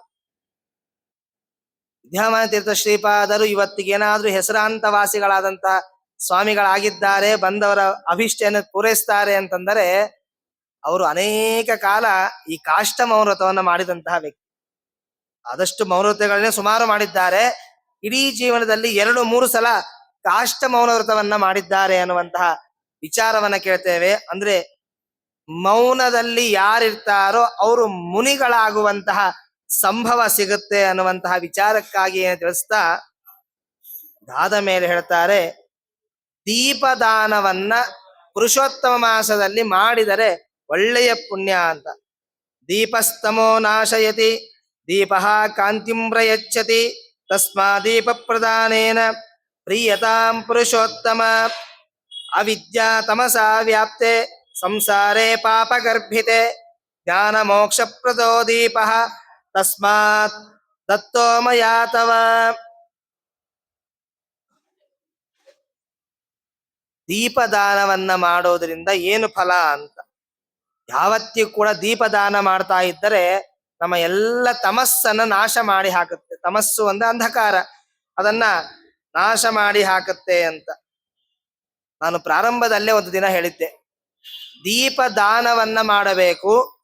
ಯಾವುದೋ ಎಣ್ಣೆ ಯಾವುದೋ ತುಪ್ಪ ಹಚ್ಚಿಟ್ಟು ದೀಪದಾನ ಮಾಡಿದ್ರೆ ಪುಣ್ಯ ಬರುವುದಿಲ್ಲ, ಪಾಪವೇ ಬರುತ್ತೆ ಅಂತ. ಅಥವಾ ಏನ್ ಮಾಡಬೇಕು ಅಂತಂದ್ರೆ ಅದಕ್ಕೆ ಹೇಳ್ತಾರೆ, ಇನ್ನೂ ಒಂದು ವಿಚಾರ ಹೇಳಿದೆ, ಯಾವುದೋ ದೀಪ ಯಾವುದೋ ಎಣ್ಣೆ ಯಾವುದೋ ಬತ್ತಿಯನ್ನ ಹಚ್ಚಿ ದಾನ ಮಾಡಿದ್ರೆ ಏನಾಗತ್ತೆ ಅಂದ್ರೆ, ಕೃಚ್ಛ ಚಾಂದ್ರಾಯನಾದೀನಿ ವ್ರತಾನಿ ನಿಖಿಲಾನಿ ಚ ಪುರುಷೋತ್ತಮ ಮದೀಪಸ್ಯ ಕಲಾಂ ನಾರ್ಹಂತಿ ಷೋಡಶೀಂ. ಏನಾದರೂ ಅಂತಹ ದೀಪ ದಾನವನ್ನ ಮಾಡಿದರೆ ಮಾಡಿದ ವ್ಯಕ್ತಿಗೆ ಅನೇಕ ಜನ್ಮಗಳಲ್ಲಿ ಅವರು ನೆನೆಸ್ಲಿಕ್ಕಾಗದೇ ಇರುವಂತಹ ಪ್ರಾಣಿಗಳು, ಅವುಗಳ ಮಲ, ಆ ಮಲದಲ್ಲಿ ಬರುವಂತಹ ಹುಳಗಳಾಗಿ ಹುಟ್ಟಿಸ್ತಾನಂತೆ ಭಗವಂತ. ಅದಕ್ಕೇನ್ ಮಾಡಬೇಕು ಅಂದ್ರೆ ಚಾಂದ್ರಾಯನ ವ್ರತವನ್ನ ಮಾಡಿ ಅಂತ ಹೇಳ್ತಾರೆ. ಆ ಪಾಪ ಪರಿಹಾರಕ್ಕಾಗಿ ಏನಾದ್ರು ತಪ್ಪಾಗಿ ನಮ್ಮಿಂದ ಅಂತಹ ದೀಪ ದಾನ ಆಗಿದ್ರೆ ಮತ್ತೇನ್ ಮಾಡಬೇಕು ಅಂದ್ರೆ, ಒಳ್ಳೆಯ ದೀಪದ ಹಣತೆಗಳು, ಅದು ಮಣ್ಣಿನಾಗಿರಬಹುದು, ಅವರವರ ಯೋಗ್ಯತಾನುಸಾರವಾಗಿ ಯಾವುದೇ ಹಣತೆ ಆಗಿರಬಹುದು, ಅದರಲ್ಲಿ ಒಳ್ಳೆಯ ತುಪ್ಪದ ದೀಪವನ್ನಾಗಿರ್ಬೋದು ಅಥವಾ ಎಣ್ಣೆಯ ದೀಪ ಆಗಿರ್ಬೋದು. ಎಣ್ಣೆ ಅಂದುಕೊಂಡ್ರೆ ಭಯ ಆಗುತ್ತೆ ನಮಗೆ. ನಿಜವಾಗ್ಲೂ ಕೂಡ ಎಣ್ಣೆ ಯಾವ ದೀಪವನ್ನ ಹಚ್ಚಬೇಕು ಅಂತಂದ್ರೆ ಎಣ್ಣೆ ದೀಪ ಹಚ್ಚಬೇಕು. ಯಾವ ಎಣ್ಣೆ ಅಂತಂದ್ರೆ, ಈ ಎಣ್ಣೆ ಅಂತ ಏನು ಪದ ಇದೆ ನೋಡಿ, ಆ ಪದ ಹುಟ್ಟಿದ್ದೇ ಯಾವುದರಿಂದ ಅಂತಂದ್ರೆ ಎಳ್ಳಿನಿಂದ. ಅದು ಎಳ್ಳಿನ ಎಣ್ಣೆ, ಎಳ್ಳೆಣ್ಣೆ, ಅದು ಆಡು ಭಾಷೆಯಲ್ಲಿ ಎಣ್ಣೆ ಅಂತ ಆಗಿದೆ. ಅದಕ್ಕೆ ತೈಲ ಅಂತ ಕರೀತಾರೆ. ತಿಲ ಸಂಬಂಧಿ, ತಿಲದಿಂದ ಹುಟ್ಟಿದ್ರಿಂದ ತೈಲ ಅಂತ. ಹಾಗಾಗಿ ದೇವರ ಮುಂದೆ ಹಚ್ಚುವಂತಹ ದೀಪವನ್ನ ತೈಲ ದೀಪದಿಂದಲೇನೆ ಹಚ್ಚಬೇಕು ಅಂತ. ಆ ತೈಲ ದೀಪ, ಎಳ್ಳೆಣ್ಣೆಯ ದೀಪವನ್ನೇ ದಾನ ಕೊಡಬೇಕು, ಅಥವಾ ತುಪ್ಪದಲ್ಲಿ ಎಣ್ಣೆಯನ್ನ ಹಾಕಿ ತುಪ್ಪದಲ್ಲಿ ದೀಪವನ್ನ ಹಚ್ಚಿ ದಾನ ಕೊಡಬೇಕು ಅಂತ.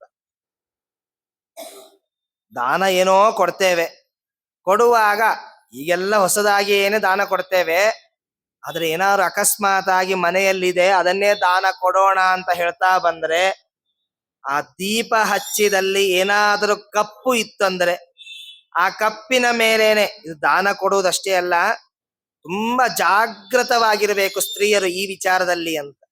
ಯಾಕೆ ಅಂತಂದ್ರೆ, ನಾವು ದೀಪ ಹಚ್ಚಲಿಕ್ಕೆ ಹೋಗೋದೇ ಇಲ್ಲ ರೀ, ಹಚ್ಚುವುದೇ ಸ್ತ್ರೀಯರು. ಎಷ್ಟು ಭಾಗ್ಯ ಗೊತ್ತಾ ಅವರಿಗೆ, ದೊಡ್ಡ ಭಾಗ್ಯ ಭಗವಂತ ಕೊಟ್ಟಿದ್ದಾನೆ. ಬೆಳಗ್ಗೆ ಎದ್ದು ನಾವು ದೇವರ ಮನೆಗೆ ದೂರ ನಮಸ್ಕಾರ ಮಾಡ್ಬೇಕಂತ, ಅಷ್ಟೇ ನಮ್ಮ ಯೋಗ್ಯತೆ. ಸ್ತ್ರೀಯರಿಗೆ ಎಂತಹ ಭಾಗ್ಯವನ್ನ ದೇವರು ಕೊಟ್ಟಿದ್ದಾನೆ ಅಂತಂದ್ರೆ, ಬೆಳಗ್ಗೆ ಎದ್ದು ಅವರು ಶೌಚಾದಿಗಳನ್ನ ಮಾಡಿಕೊಂಡು ಬಂದ ಮೇಲೆ ನೇರವಾಗಿ ಕುಂಕುಮವನ್ನ ಧಾರಣೆ ಮಾಡಿ, ತುಳಸಿಯ ಮೃತ್ತಿಕೆಯನ್ನ ಧಾರಣೆ ಮಾಡಿ ದೇವರ ಕೋಣೆ ಒಳಗೆ ಹೋಗ್ಬೋದು. ಕೋಣೆ ಒಳಗೆ ಹೋಗೋದು ಅಷ್ಟೇ ಅಲ್ಲ, ದೀಪ ಏನಾದ್ರೂ ಶಾಂತಿ ಆಗುವಂತಹ ಸಂಭವ ಇದ್ರೆ ಅದನ್ನ ಕುಡಿಯನ್ನ ತೆಗೆದು ದೀಪವನ್ನ ಹಚ್ಚಬಹುದಂತೆ. ಅದು ಪುರುಷರಿಗೆ ಇಲ್ಲದೆ ಇರುವಂತಹ ದೊಡ್ಡ ಸೌಭಾಗ್ಯ, ಸ್ತ್ರೀಯರಿಗೆ ದೇವರು ಕೊಟ್ಟಂತಹ ಭಾಗ್ಯ. ಹಾಗಾಗಿ ಅದ್ರ ಇಲ್ಲಿ ಎಷ್ಟು ಮಹಾತ್ಮೆ ಅಂತಂದ್ರೆ, ದೀಪ ಹಚ್ಚುವಾಗ ಏನು ಕುಡಿ ಇರುತ್ತೆ ನೋಡಿ, ಆ ಕುಡಿಯಿಂದ ಕಪ್ಪಾಗಿರುತ್ತೆ. ಕಪ್ಪಾದ ಮೇಲೇನೆ ಮತ್ತೆ ದೀಪವನ್ನ ಇಟ್ಟು ಹಚ್ಚಿದರೆ ಆ ಸ್ತ್ರೀಯರಿಗೆ 1000 ವರ್ಷಗಳ ಕಾಲ, ಇಡೀ ಕುಟುಂಬಕ್ಕೇನೆ 1000 ವರ್ಷಗಳ ಕಾಲ ಅಂಧಂತಮಸ್ಸಿಗೆ ಭಗವಂತ ಕಳಿಸ್ತಾನಂತ. ಅದಕ್ಕಾಗಿ ಸ್ತ್ರೀ ದೀಪವನ್ನ ಬೆಳಗುವವಳು ಅಂತ. ಯಾಕೆ ಅಂದ್ರೆ ಶುದ್ಧವಾಗಿ ಇರಬೇಕು. ಆ ಸ್ಥಳ ಎಲ್ಲಿ ದೀಪ ಹಚ್ಚುತ್ತಾ ಇರ್ತೇವೋ ಅಲ್ಲಿ ಯಾವುದೇ ರೀತಿಯಾದಂತಹ ಕಪ್ಪು, ಕುಡಿಯಿಂದ ಬಂದಂತಹ ಕಪ್ಪು ಅಲ್ಲಿ ಯಾವುದೂ ಇಲ್ಲದೆ ಇದ್ದ ಹಾಗೆ ನೋಡಿ ಹಚ್ಚಿದರೆ ಆ ಸ್ತ್ರೀಯಿಂದ ಇಡೀ ಕುಲ, 1000 ಕುಲ ಉದ್ಧಾರ ಆಗಿ ಹೋಗುತ್ತೆ ಅಂತ. ದೇವರ ಮುಂದೆ ಬೆಳಗಿನ ಜಾವ ಸ್ತ್ರೀ ಹಚ್ಚುವಂತಹ ದೀಪದಿಂದ ಏನಾಗುತ್ತೆ ಅಂತಂದ್ರೆ, ಇಡೀ 1000 ಕುಲವನ್ನ ಉದ್ಧಾರ ಮಾಡಿ ಹಾಕ್ತಾಳೆ ಅಂತ ತಿಳಿಸ್ತಾರೆ. ಹಾಗಾಗಿ ದೀಪವನ್ನ ದಾನ ಕೊಡುವಾಗ ಆಗಿರಬಹುದು, ದೇವರ ಮುಂದೆ ಇಡುವಾಗ ಆಗಿರಬಹುದು, ಆ ದೀಪದ ಮೇಲಿರುವಂತಹ ಕುಡಿಯನ್ನ ಅಥವಾ ಕಪ್ಪನ್ನ ಚೆನ್ನಾಗಿ ನೋಡಿ ಅದನ್ನ ದಾನ ಅಥವಾ ದೀಪವನ್ನ ಹಚ್ಚಿದರೆ ಉದ್ಧಾರ ಆಗಿ ಹೋಗ್ತೇವೆ ಅನ್ನುವಂತಹ ವಿಚಾರವನ್ನು ಹೇಳ್ತಾರೆ. ವೇದಾಭ್ಯಾಸೋ ಗಯಾಶ್ರಾದ್ದಂ ಗೋಮತಿ ತಟಸೇವನಂ ಪುರುಷೋತ್ತಮಂ ಅದೀಪಸ್ಯ ಕಲಾಂ ನಾರ್ಹಂತಿ ಷೋಡಶೀಂ. ನಿನ್ನೆಯ ದಿನ ಹೇಳಿದ್ದೆ, ಕೆಲವು ವ್ಯಕ್ತಿಗಳು ಹೇಳ್ತಾರೆ ಅಂತ. ಯಾವುದು ಅಂತಂದ್ರೆ, ಈ ಪುರುಷೋತ್ತಮ ಮಾಸದಲ್ಲಿ ತೀರ್ಥಕ್ಷೇತ್ರಗಳಿಗೆ ಹೋಗಬಾರದು ಅಂತ ಒಂದು ನಿಯಮ ಇದೆ, ಅದಕ್ಕೂ ಪ್ರಮಾಣಗಳಿವೆ. ಆದರೆ ಗಯಾ ಶ್ರಾದ್ದ ಮಾಡಿ ಗೋಮತಿ ನದಿಯ ಹತ್ತಿರ ಹೋಗಿ ಅದರ ಪೂಜೆಯನ್ನ ಮಾಡಿ ಅಧಿಕ ಮಾಸದ ದೊಡ್ಡ ಪುಣ್ಯ ಬರುತ್ತೆ ಅಂತ ಬೃಹನ್ನಾರದಿಯಲ್ಲಿಯೂ ಕೂಡ ಆ ಮಾತನ್ನು ಹೇಳ್ತಾರೆ. ಅರ್ಥಾತ್ ಗಯಾ ಕ್ಷೇತ್ರಕ್ಕೆ ಹೋಗುವಂತಹ ಒಂದು ವಿಚಾರವನ್ನು ಹೇಳ್ತಾರೆ. ವೇದಾಭ್ಯಾಸ, ಈ ಪುರುಷೋತ್ತಮ ಮಾಸದಲ್ಲಿ ಒಳ್ಳೆಯ ವೇದಾಭ್ಯಾಸವನ್ನ ಮಾಡಬೇಕು ಅಂತ. ಉಷರಾಗ ಸಹಸ್ರಾಣಿ ವ್ಯತಿಪಾತಾನಿ ಚ ಪುರುಷೋತ್ತಮ ದೀಪಸ್ಯ ಕಲಾಂ ನಾರ್ಹಂತಿ ಷೋಡಶೀಂ. ಅನೇಕ ವಿಧವಾದಂತಹ ಕರ್ಮಗಳನ್ನ, ಯಾವ್ಯಾವುದು ವಿಧಿಸಹಿತವಾದಂತಹ ಕರ್ಮಗಳಿವೆಯೋ ಅದೆಲ್ಲವನ್ನು ಇಡೀ ಒಂದು ತಿಂಗಳು ಕಾಲ, ಇದು ಪರ್ವಕಾಲ ಅಂತಾನೆ ತಿಳ್ಕೋಬೇಕು. ಪರ್ವಕಾಲದಲ್ಲಿ ಈ ಗ್ರಹಣ ಸಂಕ್ರಮಣ ದಿವಸ ನಾವು ಹೇಗಿರ್ತೇವೋ ಅದೇ ರೀತಿಯಾಗಿ ಒಂದು ತಿಂಗಳ ಕಾಲ ದೇವರಿಗಾಗಿಯೇನೆ ಈ ತಿಂಗಳನ್ನ ಇಡಬೇಕು ಅನ್ನುವಂತಹ ಚಿಂತನೆಗಾಗಿಯೇನೆ ಕೊಟ್ಟುವಂತಹ ಮಾತು. ಅದೇ ರೀತಿಯಾಗಿ ಕೊನೆಗೆ ಶ್ರೀಮದ್ ಭಾಗವತಂ ದದ್ಯಾತ್ ವೈಷ್ಣವಾಯ ದ್ವಿಜನ್ಮನೆ ಶಕ್ತಶ್ಚೇನ ವಿಳಂಬೇತ ಚಲಂ ಆಯುರ್ವಿಚಾರಯನ್. ಏನಾದರೂ ನಮ್ಮ ಕುಲದಲ್ಲಿ ಅಥವಾ ನಮಗೆ ಶಾಸ್ತ್ರಾಧ್ಯಯನ ಮಾಡಬೇಕು ಅಂತ ಅಭ್ಯಾಸ ಇದ್ದರೆ, ಅದರ ಬಗ್ಗೆ ಜ್ಞಾನ ಬರಬೇಕು ಅಂತ ತಿಳ್ಕೊಂಡಿದ್ರೆ ಭಾಗವತ ಪುಸ್ತಕವನ್ನ ದಾನ ಕೊಡಬೇಕಂತ. ಇಡೀ ಮಾಸದಲ್ಲಿ ನಮಗೆ ಓದ್ಲಿಕ್ಕಾದರೂ ಆಗಬಹುದು, ಅಥವಾ ಮುಂದಿನ ಜನ್ಮದಲ್ಲಿ ನಾವು ಓದಬಹುದು, ಅಥವಾ ನಮ್ಮ ವಂಶದಲ್ಲಿ ಯಾರಾದರೂ ಕೂಡ ಸಂಪೂರ್ಣ ಸರ್ವಮೂಲ ಓದುವಂತಹ ಆಚಾರ್ಯ ಶಾಸ್ತ್ರವನ್ನ ಓದುವಂತಹ ವ್ಯಕ್ತಿ ಹುಟ್ಟಬೇಕು, ಅಥವಾ ಆ ಜ್ಞಾನ ನಮಗೂ ಬರಬೇಕು ಅಂತಂದರೆ ಈ ಪುರುಷೋತ್ತಮ ಮಾಸದಲ್ಲಿ ಭಾಗವತದ ದಾನವನ್ನ ಮಾಡಿ, ಪುಸ್ತಕದ ದಾನವನ್ನ ಮಾಡಿ ಅನ್ನುವಂತ ಹೇಳ್ತಾರೆ. ಶ್ರೀಮದ್ ಭಾಗವತಂ ಸಾಕ್ಷಾತ್ ಭಗವದ್ ರೂಪಂ ಅದ್ಭುತಂ ಯೋ ದದ್ಯಾತ್ ವೈಷ್ಣವಾಯಾಯ ಪಂಡಿತಾಯ ದ್ವಿಜಾತ್ಮನೆ. ಯಾರು ಪ್ರತಿನಿತ್ಯದಲ್ಲಿಯೂ ಕೂಡ ಭಾಗವತವನ್ನ ಪಾರಾಯಣವನ್ನ ಮಾಡ್ತಾ ಇರ್ತಾರೋ, ಭಾಗವತದನ್ನ ಶ್ರವಣಕ್ಕಾಗಿ ಇಟ್ಕೊಂಡಿರ್ತಾರೋ ಅವರಿಗೆ ಸಮರ್ಪಣೆ ಮಾಡಿ ಅನ್ನುವಂಥ, ಅಂತವರಿಗೆ ದಾನವನ್ನ ಕೊಡಿ ಅಂತ. ನಮ್ಮಲ್ಲಿ ಅನೇಕ ಜನ ಈ ರೀತಿಯಾದಂತಹ ವ್ಯಕ್ತಿಗಳಿದ್ದರು. ಯಾಕೆ ಅಂತಂದ್ರೆ, ಈಗೆಲ್ಲ ಸುಧಾ ಪಂಡಿತರು ಅಂತ ನಾವು ಕೇಳ್ತೇವೆ ಅಲ್ವಾ. ಆದ್ರೆ ಪಂಡಿತರಲ್ಲೇ ಒಂದು ಮಾತಿದೆ, ಯಾವುದು ಅಂತಂದ್ರೆ, ಯಾರು ನಿಜವಾಗ್ಲೂ ಕೂಡ ಭಾಗವತವನ್ನ ಸರಿಯಾಗಿ ತಿಳಿದು ಅದನ್ನ ಅನುಷ್ಠಾನಕ್ಕೆ ಇಟ್ಟುಕೊಂಡು ಉಪದೇಶ ಮಾಡ್ತಾರೋ ಅವರು ನಿಜವಾದ ಪಂಡಿತರು ಅಂತ. ಯಾಕೆ ಅಂತಂದ್ರೆ, ಇವತ್ತಿಗೂ ಭಾಗವತವನ್ನ ಅನೇಕ ವ್ಯಾಖ್ಯಾನಗಳಿವೆ ಭಾಗವತಕ್ಕೆ. ವಿಜಯಧ್ವಜ ತೀರ್ಥರು ಅಂತ ಪೇಜಾವರ ಮಠದ ಯತಿಗಳು, ಜಯತೀರ್ಥರ ಸಮಕಾಲದ ವ್ಯಕ್ತಿಗಳು ಸಂಪೂರ್ಣ ಭಾಗವತಕ್ಕೆ ವ್ಯಾಖ್ಯಾನವನ್ನ ಬರೆದಿದ್ದಾರೆ. ಅನೇಕ ಜನ, ಯಾಕೆ ನಾವೆಲ್ಲ ಏನ್ ಮಾಡ್ತೇವೆ ಅಂದ್ರೆ ಮೇಲಿರುವಂತಹ ಕಥೆಗಳನ್ನೇ ಕೇಳಿರ್ತೇವೆ. ಒಂದೇ ಒಂದು ಉದಾಹರಣೆ ಹೇಳ್ತೇನೆ. ಧ್ರುವರಾಜರ ಕಥೆ ಎಲ್ಲರಿಗೂ ಗೊತ್ತಿದೆ ಅಲ್ವಾ. ಧ್ರುವರಾಜರ ಕಥೆ. ಧ್ರುವ ಏನು ಮಾಡಿದ ಅಂದ್ರೆ, ತಂದೆಯ ಕಾಲಿನ ಮೇಲೆ ಕೂಡ್ಲಿಕ್ಕಾಗಿ ಹೊರಟ ಅಂತ ಕೇಳ್ತೇವೆ. ಆಗೇನಾಯ್ತು, ಚಿಕ್ಕಮ್ಮ ಬಂದು ಅವಳನ್ನ ದಬ್ಬಿದ್ಲು ಅಂತ. ಕೊನೆಗೇನು ಮಾಡಿದ, ತಾಯಿ ಹತ್ರ ಹೋದ. ತಾಯಿ ಏನು ಮಾಡಿದ್ಲು ಅಂತಂದ್ರೆ, ನೀನು ಹಾಗಿದ್ರೆ ಬಾ ಹೋಗಿ ಇಬ್ರು ಜಗಳಾಡೋಣ ಅಂತ ಹೇಳಿಲ್ಲ, ಯಾಕೆ ನನಗೂ ಅಧಿಕಾರ ಇದೆ ಅಂತ. ನೋಡಿ, ಅಧಿಕಾರದ ಬಗ್ಗೆ ಎಷ್ಟು ಆಸೆ ಇದೆ ಅಂತ ಇವಾಗ ಗೊತ್ತಾಗ್ತಾ ಇದೆ. ಆ ಧ್ರುವನ ತಾಯಿಗೆ ಅಧಿಕಾರದ ಆಸೆ ಇದ್ದಿಲ್ಲ ಅಂತ. ಹೌದಾ, ಚಿಕ್ಕಮ್ಮ ದೂಡಿದ್ಲಾ, ಬೇಡ ನೀನು ಕಾಡಿಗೆ ಹೋಗು ಅಂತ ಕಳಿಸ್ತಾ ಇದ್ದಾಳೆ. ಕಾಡಿಗೆ ಹೋಗ್ತಾನೆ. ಹೋಗುವಾಗ ನಾರದರು ಬರ್ತಾರೆ. ನಾರದರು ಬಂದಾಗ ಉಪದೇಶ ಮಾಡ್ತಾರೆ. ಆ ಮಂತ್ರವನ್ನ ಇಟ್ಟುಕೊಂಡು ಧ್ಯಾನ ಮಾಡ್ತಾನೆ, ಜಪ ಮಾಡ್ತಾನೆ. 6 ತಿಂಗಳಲ್ಲಿ ಭಗವಂತನ ಸಾಕ್ಷಾತ್ಕಾರ ಆಗತ್ತೆ.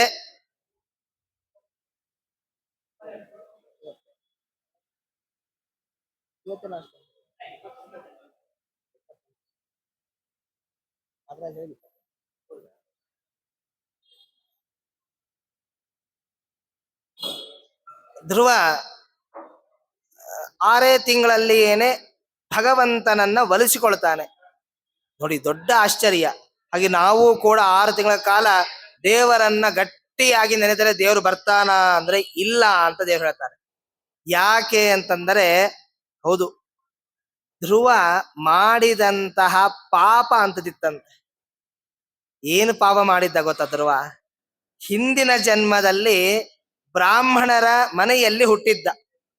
ಅದೇ ಪಾಪವ ಅಂದ್ರೆ ಅದು ಪಾಪ ಅಲ್ಲ, ಹುಟ್ಟಿದ್ದು ಪುಣ್ಯ. ಹುಟ್ಟಿದಾಗ ಅನೇಕ ವಿಧವಾದಂತಹ ಶಾಸ್ತ್ರಾಧ್ಯಯನವನ್ನ ಮಾಡಿದ್ದ, ಎಲ್ಲವನ್ನ ತಿಳ್ಕೊಂಡಿದ್ದ. ಅವನೊಟ್ಟಿಗೇನೆ ಆ ರಾಜ್ಯದ ರಾಜನ ಮಗ ಹುಟ್ಟಿದ್ದಂತೆ. ಇಬ್ಬರೂ ಕೂಡ ಬಾಲ್ಯದ ಗೆಳೆಯರು. ಎಲ್ಲಿವರೆಗೆ ಗೆಳೆತನ ಬಂತು ಅಂತಂದ್ರೆ, ಈ ಧ್ರುವನ ಪೂರ್ವಜನ್ಮ, ಆ ವ್ಯಕ್ತಿ ಏಜ್ ಆಗಿದೆ, ವಯಸ್ಸಾಗಿದೆ, ಸಾಯಬೇಕು. ಅವನ ಗೆಳೆಯ ರಾಜ ಅವನೂ ಸಾಯಬೇಕು. ಅಲ್ಲಿಯವರೆಗೂ ಗೆಳೆತನ ಇತ್ತಂತೆ. ಇನ್ನೇನು ಧ್ರುವ ಸಾಯಲಿಕ್ಕೆ, ಅವನ ಜೀವ ಹೋಗ್ಲಿಕ್ಕೆ 6 ತಿಂಗಳು ಉಳಿದಿವೆ. ಆ ಸಮಯದಲ್ಲಿ ಅನ್ಕೊಂಡಂತೆ, ಅಯ್ಯೋ ಬ್ರಾಹ್ಮಣನಾಗಿ ಹುಟ್ಟಿದೆ, ಏನು ವೈಭವವನ್ನ ಸ್ವೀಕಾರ ಮಾಡಲೇ ಇಲ್ಲ. ನೋಡಿ ಎಷ್ಟು ನೋಡಿ ಭಗವಂತ ವರ ಕೊಡ್ತಾನೆ ಅಂದ್ರೆ, ಕೊನೆಗೆ ಅನ್ಕೊಂಡಂತೆ, ಆ ರಾಜನ ಮಗನಾಗಿ ಹುಟ್ಟಿದ್ರೆ ನಂಗೆ ವೈಭವ ಸಿಕ್ತಿತ್ತೇನೋ ಅಂದ್ಕೊಂಡ ಹೋದ. ಅವನ ಮಾಡಿದಂತಹ ಅನುಷ್ಠಾನದಲ್ಲಿ 6 ತಿಂಗಳ ಬಾಕಿ ಉಳಿದಿತ್ತಂತೆ. ಅದಕ್ಕೆ ಭಗವಂತ ಅನ್ಕೊಂಡ, ಏನ್ ಬೇಕು ನಿನಗೆ? ರಾಜನ ಮಗನಾಗ್ಬೇಕಲ್ವಾ? ರಾಜನ ಮಗನಾದ್ರೂ ಕೂಡ ಶಿಕ್ಷೆ ತಪ್ಪಿಲ್ಲ ಅನ್ಲಿಕ್ಕಾಗಿ ರಾಜನ ಮಗನಾಗಿ ಹುಟ್ಟಿಸ್ತಾನೆ. ಆದರೆ ರಾಜನ ಮಗನಾದ ಮೇಲೆ ಅವನ್ ರಾಜನ ತೊಡೆಯ ಮೇಲೆ ಕೂಡ್ಲಿಕ್ಕೆ ಅಂತ ಬಂದಾಗ ಅವಮಾನವನ್ನ ಮಾಡಿಸ್ತಾನೆ ಭಗವಂತ. ದೊಡ್ಡ ಸಂದೇಶವನ್ನ ಕೊಡ್ತಾನೆ. ಏನು ಸಂದೇಶ ಅಂದ್ರೆ, ನಾವು ಎಲ್ಲಿ ಹುಟ್ಟಿದ್ದೇವೆ, ಹೇಗಿದ್ದೇವೆ ಅನ್ನೋ ದೊಡ್ಡ ವಿಚಾರ ಅಲ್ಲ, ನಮ್ಮ ಸಾಧನೆ ಏನಾಗಿದೆ ಅಂತ ತಿಳ್ಕೊಬೇಕಂತ. ಇದು ಭಾಗವತ ಹೇಳುವಂತಹದ್ದು. ಇಷ್ಟೆಲ್ಲ ಕತೆ ಕೇಳ್ತೇವೆ. ಇದಾದ ಮೇಲೆ ಏನಾಗುತ್ತೆ? ನಾರದರು ಬಂದು ಉಪದೇಶ ಮಾಡಿದರು ಅಂತ. ನಾರದರೇ ಯಾಕೆ ಬರಬೇಕು? ದೊಡ್ಡ ಡೌಟ್ ಇದು. ಯಾಕೆ ನಾರದರು ಎಲ್ಲೆಲ್ಲಿ ಬರ್ತಾರೋ ಅಲ್ಲೇನೋ ಪಿನ್ ಹಚ್ಚಲಿಕ್ಕೆ ಬರ್ತಾರೆ ಅಂತ ನಮ್ಮ ಕಲ್ಪನೆ. ಹಾಗಲ್ಲ, ನಾರದರು ಎಲ್ಲೆಲ್ಲಿ ಬರ್ತಾರೋ ಅಲ್ಲಿ ಜ್ಞಾನದ ಉದಯ ಆಗುತ್ತೆ ಅಂತ. ಇದು ಒಂದು ರೀತಿಯಾದಂತಹ ಮುಖವಾದರೆ, ನಾರದರು ಯಾಕೆ ಬಂದರು ಅಂತಂದರೆ, ನಾರದರ ಮನೆ, ನಮ್ಮ ಮನೆಗೆ ಯಾರಾದ್ರೂ ಅತಿಥಿ ಬಂದಿದ್ರೆ, ಅತಿಥಿಗೆ ನಮ್ಮ ಮನೆಯಲ್ಲಿ ಅಸಮಾಧಾನವಾಗಿ ಹೊರಟ್ರೆ ಅದು ಇಡೀ ಕುಟುಂಬಕ್ಕೆ ಹಾನಿ ಅಂತ. ಹಾಗಾಗಿ ಅತಿಥಿ ಸತ್ಕಾರ ಮಾಡಬೇಕಂತೆ. ನಾರದರ ಮನೆಗೆ ಅತಿಥಿ ಬಂದಿದ್ದಂತೆ. ಯಾವ ಅತಿಥಿ ಅಂದ್ರೆ, ಧ್ರುವ ಎಂಬುವಂತಹ ಅತಿಥಿ. ಆಚಾರ್ಯ ಅವನು ರಾಜ್ಯದಲ್ಲಿದ್ದವನು. ಯಾವಾಗ ನಾರದರ ಮನೆಗೆ ಹೋದ ಅಂತಂದರೆ, ನಾರದರ ಮನೆ ಯಾವುದು ಅಂತಂದ್ರೆ, ನಮ್ಮ ಕಾಲುಗಳು ಇವಿದೆ ಅಲ್ವಾ, ನಮ್ಮ ಕಾಲುಗಳೇ ನಾರದರ ಮನೆ ಅಂತೆ. ಯಾಕೆ ಅಂದ್ರೆ, ಚತುರ್ಮುಖ ದೇವರ ಒಂದೊಂದು ಅಂಗಗಳಿಂದ ಒಬ್ಬೊಬ್ಬ ವ್ಯಕ್ತಿ ಹುಟ್ಟಿ ಬರ್ತಾನೆ. ನಾರದ ಹುಟ್ಟಿ ಬಂದದ್ದು ಅವರ ಕಾಲುಗಳಿಂದ. ಹಾಗಾಗಿ ತನ್ನ ಕಾಲುಗಳ ಮೇಲೆ ಧ್ರುವ ಕೂಡ್ಲಿಕ್ಕೆ ಬಂದರೆ, ತನ್ನ ಮನೆಗೆ ಧ್ರುವ ಬಂದಾಗ ಆ ಧ್ರುವನಿಗೆ ಔಮರ್ಯಾದಿ ಆಯ್ತು ಅನ್ನೋ ಉದ್ದೇಶಕ್ಕಾಗಿ ಹೊರಗೆ ಬಂದ. ಅವನನ್ನ ಉದ್ಧಾರ ಮಾಡ್ಲಿಕ್ಕಾಗಿ ನಾರದರು ಬಂದ್ರು ಅನ್ನುವಂತಹ ಸಂದೇಶವನ್ನ ಭಾಗವತ ಕೊಡುತ್ತೆ. ಭಗವಂತ ಬಂದ, ಶಂಖವನ್ನ ಮುಟ್ಟಿಸಿದ, ಒಳಗಿಂದ ಮಾತುಗಳು ಹೊರಗೆ ಬಂತು ಅಂತೆಲ್ಲ ಕೇಳ್ತೇವೆ. ಏನು ಬೇಕು ಅಂತ ಕೇಳಿದ. ನನಗೆ ರಾಜ್ಯದ ಆಧಿಪತ್ಯ ಬೇಕು ಅಂತ ಧ್ರುವ ಹೇಳ್ತಾನೆ ಅಂತ ಭಾಗವತ ಹೇಳುತ್ತೆ. ಇಷ್ಟು ಕಥೆಯನ್ನ ಕೇಳಿದ್ದೇವೆ. ಧ್ರುವ 80,000 ವರ್ಷಗಳ ಕಾಲ ರಾಜ್ಯವನ್ನ ಆಳಿದ.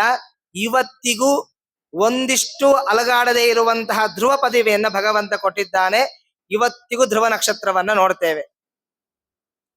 ಆದರೆ ಇದಾದ ಮೇಲೆ ಧ್ರುವ ಹೇಳುವಂತಹ ಮಾತು, ಸಾಕ್ಷಾತ್ ವೈಕುಂಠ ನಾಮಕನಾದ ಭಗವಂತನೇ, ಅವನಿಗೆ ಹರಿ ಅಂತ ಕರೀತಾರೆ. ಆ ಹರಿ ಕೆಳಗೆ ಬಂದಾಗ, ವೈಕುಂಠ ದಾತನು ಬಂದಾಗ ವೈಕುಂಠವನ್ನ ಕೇಳದೇನೆ ಲೌಕಿಕವಾದ ವಿಚಾರವನ್ನ ಕೇಳಿದೆ. ಲೌಕಿಕವಾದಂತಹ ಈ ಆಮಿಷ ಒಡ್ಡಾಡುವಂತಹ ಮತ್ತೆ ನರಕಕ್ಕೆ ಬೀಳುವಂತಹ ಈ ವಿಚಾರವನ್ನ ಕೇಳಿದೆ. ಸ್ವಾಮಿ ತಪ್ಪಾಯಿತು ಅಂತ ಧ್ರುವ ಮಾಡಿದಂತಹ ಅನೇಕ ಕಥೆ, ಅವನದೇ ಆದಂತಹ ಒಂದು ದೊಡ್ಡದಾದಂತಹ ಸ್ತೋತ್ರ ಭಾಗವತದಲ್ಲಿ ಉಲ್ಲೇಖಿತವಾಗಿದೆ. ಅನೇಕ ವಿಧವಾದಂತಹ ಸ್ತೋತ್ರಗಳು, ಪ್ರಹ್ಲಾದ ರಾಜರು ಮಾಡುವಂತಹ ಸ್ತೋತ್ರಗಳಿವೆ. ನರಸಿಂಹದೇವರು ಬಂದ ಮೇಲೆ ಪ್ರಹ್ಲಾದ ರಾಜರು ಮಾಡಿದ್ದು ಒಂದು ವಿಚಾರ.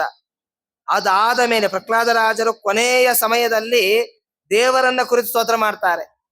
ವಾಮನನ್ನ ಕುರಿತು ಸ್ತೋತ್ರ ಮಾಡ್ತಾರೆ. ಅರ್ಥಾತ್ ಯಾಕೆ ಹೇಳ್ತಾ ಇದ್ದೇನೆ ಅಂದ್ರೆ, ಭಾಗವತದಲ್ಲಿ ಅಡಕವಾದಂತಹ ಅನೇಕ ಸ್ತೋತ್ರಾದಿಗಳು ನಮ್ಮಲ್ಲಿ ಅದರೊಳಗೆ ಇವೆ ಅನ್ನುವಂಥಕ್ಕಾಗಿ. ಹಾಗಾಗಿ ಭಾಗವತ ಅಂದ್ರೆ ದೊಡ್ಡ ಗ್ರಂಥ. ಆ ಗ್ರಂಥ ಸಾಕ್ಷಾತ್ ಭಗವಂತನದೇ ರೂಪ ಭಾಗವತ, ಕೃಷ್ಣನದೇ ರೂಪ. ಹಾಗಾಗಿ ಭಾಗವತವನ್ನ ದಾನ ಕೊಡಿ. ಅದರಿಂದ ನಮ್ಮ ಜನ್ಮದಲ್ಲಿ ಉದ್ಧಾರ ಆಗೋದಷ್ಟೇ ಅಲ್ಲದೇನೆ ಮನೆಯಲ್ಲಿ, ನಮ್ಮ ಮನೆಯಲ್ಲಿಯೂ ಕೂಡ ಆಚಾರ್ಯರ ಶಾಸ್ತ್ರವನ್ನ ಓದುವಂತಹ ಸಂತಾನ ಮನೆಯಲ್ಲಿ ಆಗುತ್ತೆ ಅನ್ನುವಂತಹ ಚಿಂತನೆಯನ್ನ ಕೊಡ್ತಾ ಕೊನೆಗೆ ಒಂದು ಮಾತು ಹೇಳ್ತಾರೆ. ಅನೇಕ ದಾನಗಳ ಬಗ್ಗೆ ಹೇಳಿ ನಾವೆಲ್ಲ ಹಾಗೆ ನೋಡಿ, ಯಾವ ದಾನ ಕೊಟ್ರೆ ಏನು ಫಲ ಸಿಗುತ್ತೆ ಅಂತ ಅದನ್ನ ಲಿಸ್ಟ್ ಅಲ್ಲಿ ಹೇಳ್ತಾರೆ.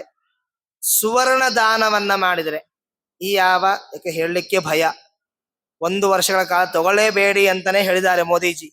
ಆದರೂ ಕೂಡ ನಾವೇನಾದ್ರು ಸುವರ್ಣ ದಾನ ಅಂತ ಮಾಡಿದ್ರೆ ದಾರಿದ್ರ್ಯ ನಾಶ ಅಂತ.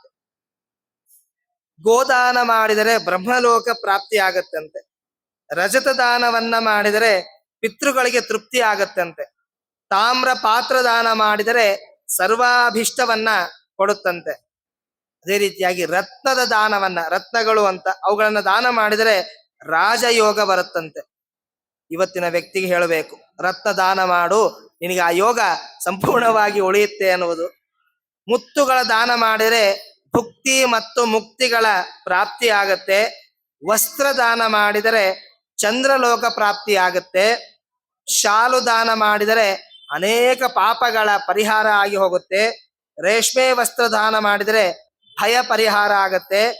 ಧಾನ್ಯ ದಾನ ಮಾಡಿದರೆ ಸರ್ವಾರ್ಥ ಸಿದ್ಧಿ ಆಗತ್ತೆ.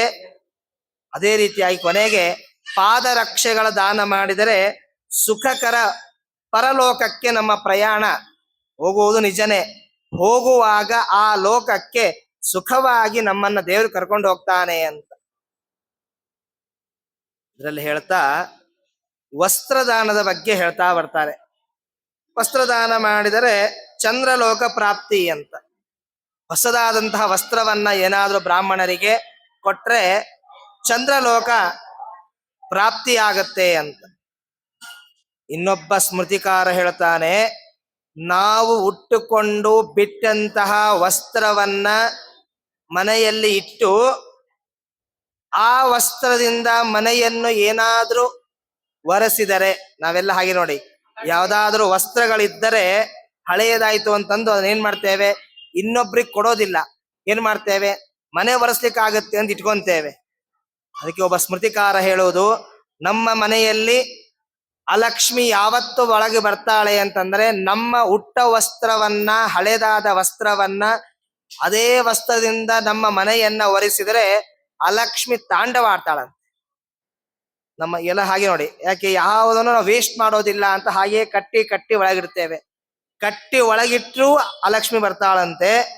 ಅದಕ್ಕೆ ಹಿರಿಯರು ಮಾಡ್ತಾ ಇದ್ರು, ಏನು ಮಾಡ್ತಾ ಇದ್ರು ಅಂದ್ರೆ, ಯುಗಾದಿಯಿಂದ ಯುಗಾದಿವರೆಗೆ ಬಳಸಿದಂತಹ ವಸ್ತ್ರಗಳನ್ನ ಯುಗಾದಿಯ ಹಿಂದಿನ ದಿನವೇ ಅದಿಷ್ಟನ್ನ ಕೊಟ್ಬಿಡೋದು, ಮತ್ತು ಮರು ವರ್ಷದಲ್ಲಿ ಮತ್ತೆ ಹೊಸದಾದಂತಹ ವಸ್ತ್ರವನ್ನ ಉಡುವಂತಹ ಸಂಪ್ರದಾಯ ಹಿಂದೆ ಇತ್ತಂತೆ. ಹಾಗೆ ದಾನ ಕೊಡುವುದು ಮುಖ್ಯ ಅಲ್ಲ, ಮನೆಯಲ್ಲಿ ಇಟ್ಟ ವಸ್ತ್ರಗಳು, ಯಾವ್ಯಾವ ವಸ್ತ್ರ ಇಟ್ಟಿರ್ತೇವೋ ಆ ವಸ್ತ್ರ ಹಳೇದಾಯಿತು ಅಂತ ಹಾಗೆ ಇಟ್ಕೊಂಡು ಅದನ್ನ ಹರಿದು ಮನೆಯಲ್ಲಿ ಏನಾದ್ರೂ ಒರೆಸ್ಲಿಕ್ಕೆ ಅಂತ ಇಟ್ಕೊಂಡ್ರೆ ಅಲಕ್ಷ್ಮಿ ತಾಂಡವಾಗ್ತಾಳಂತೆ.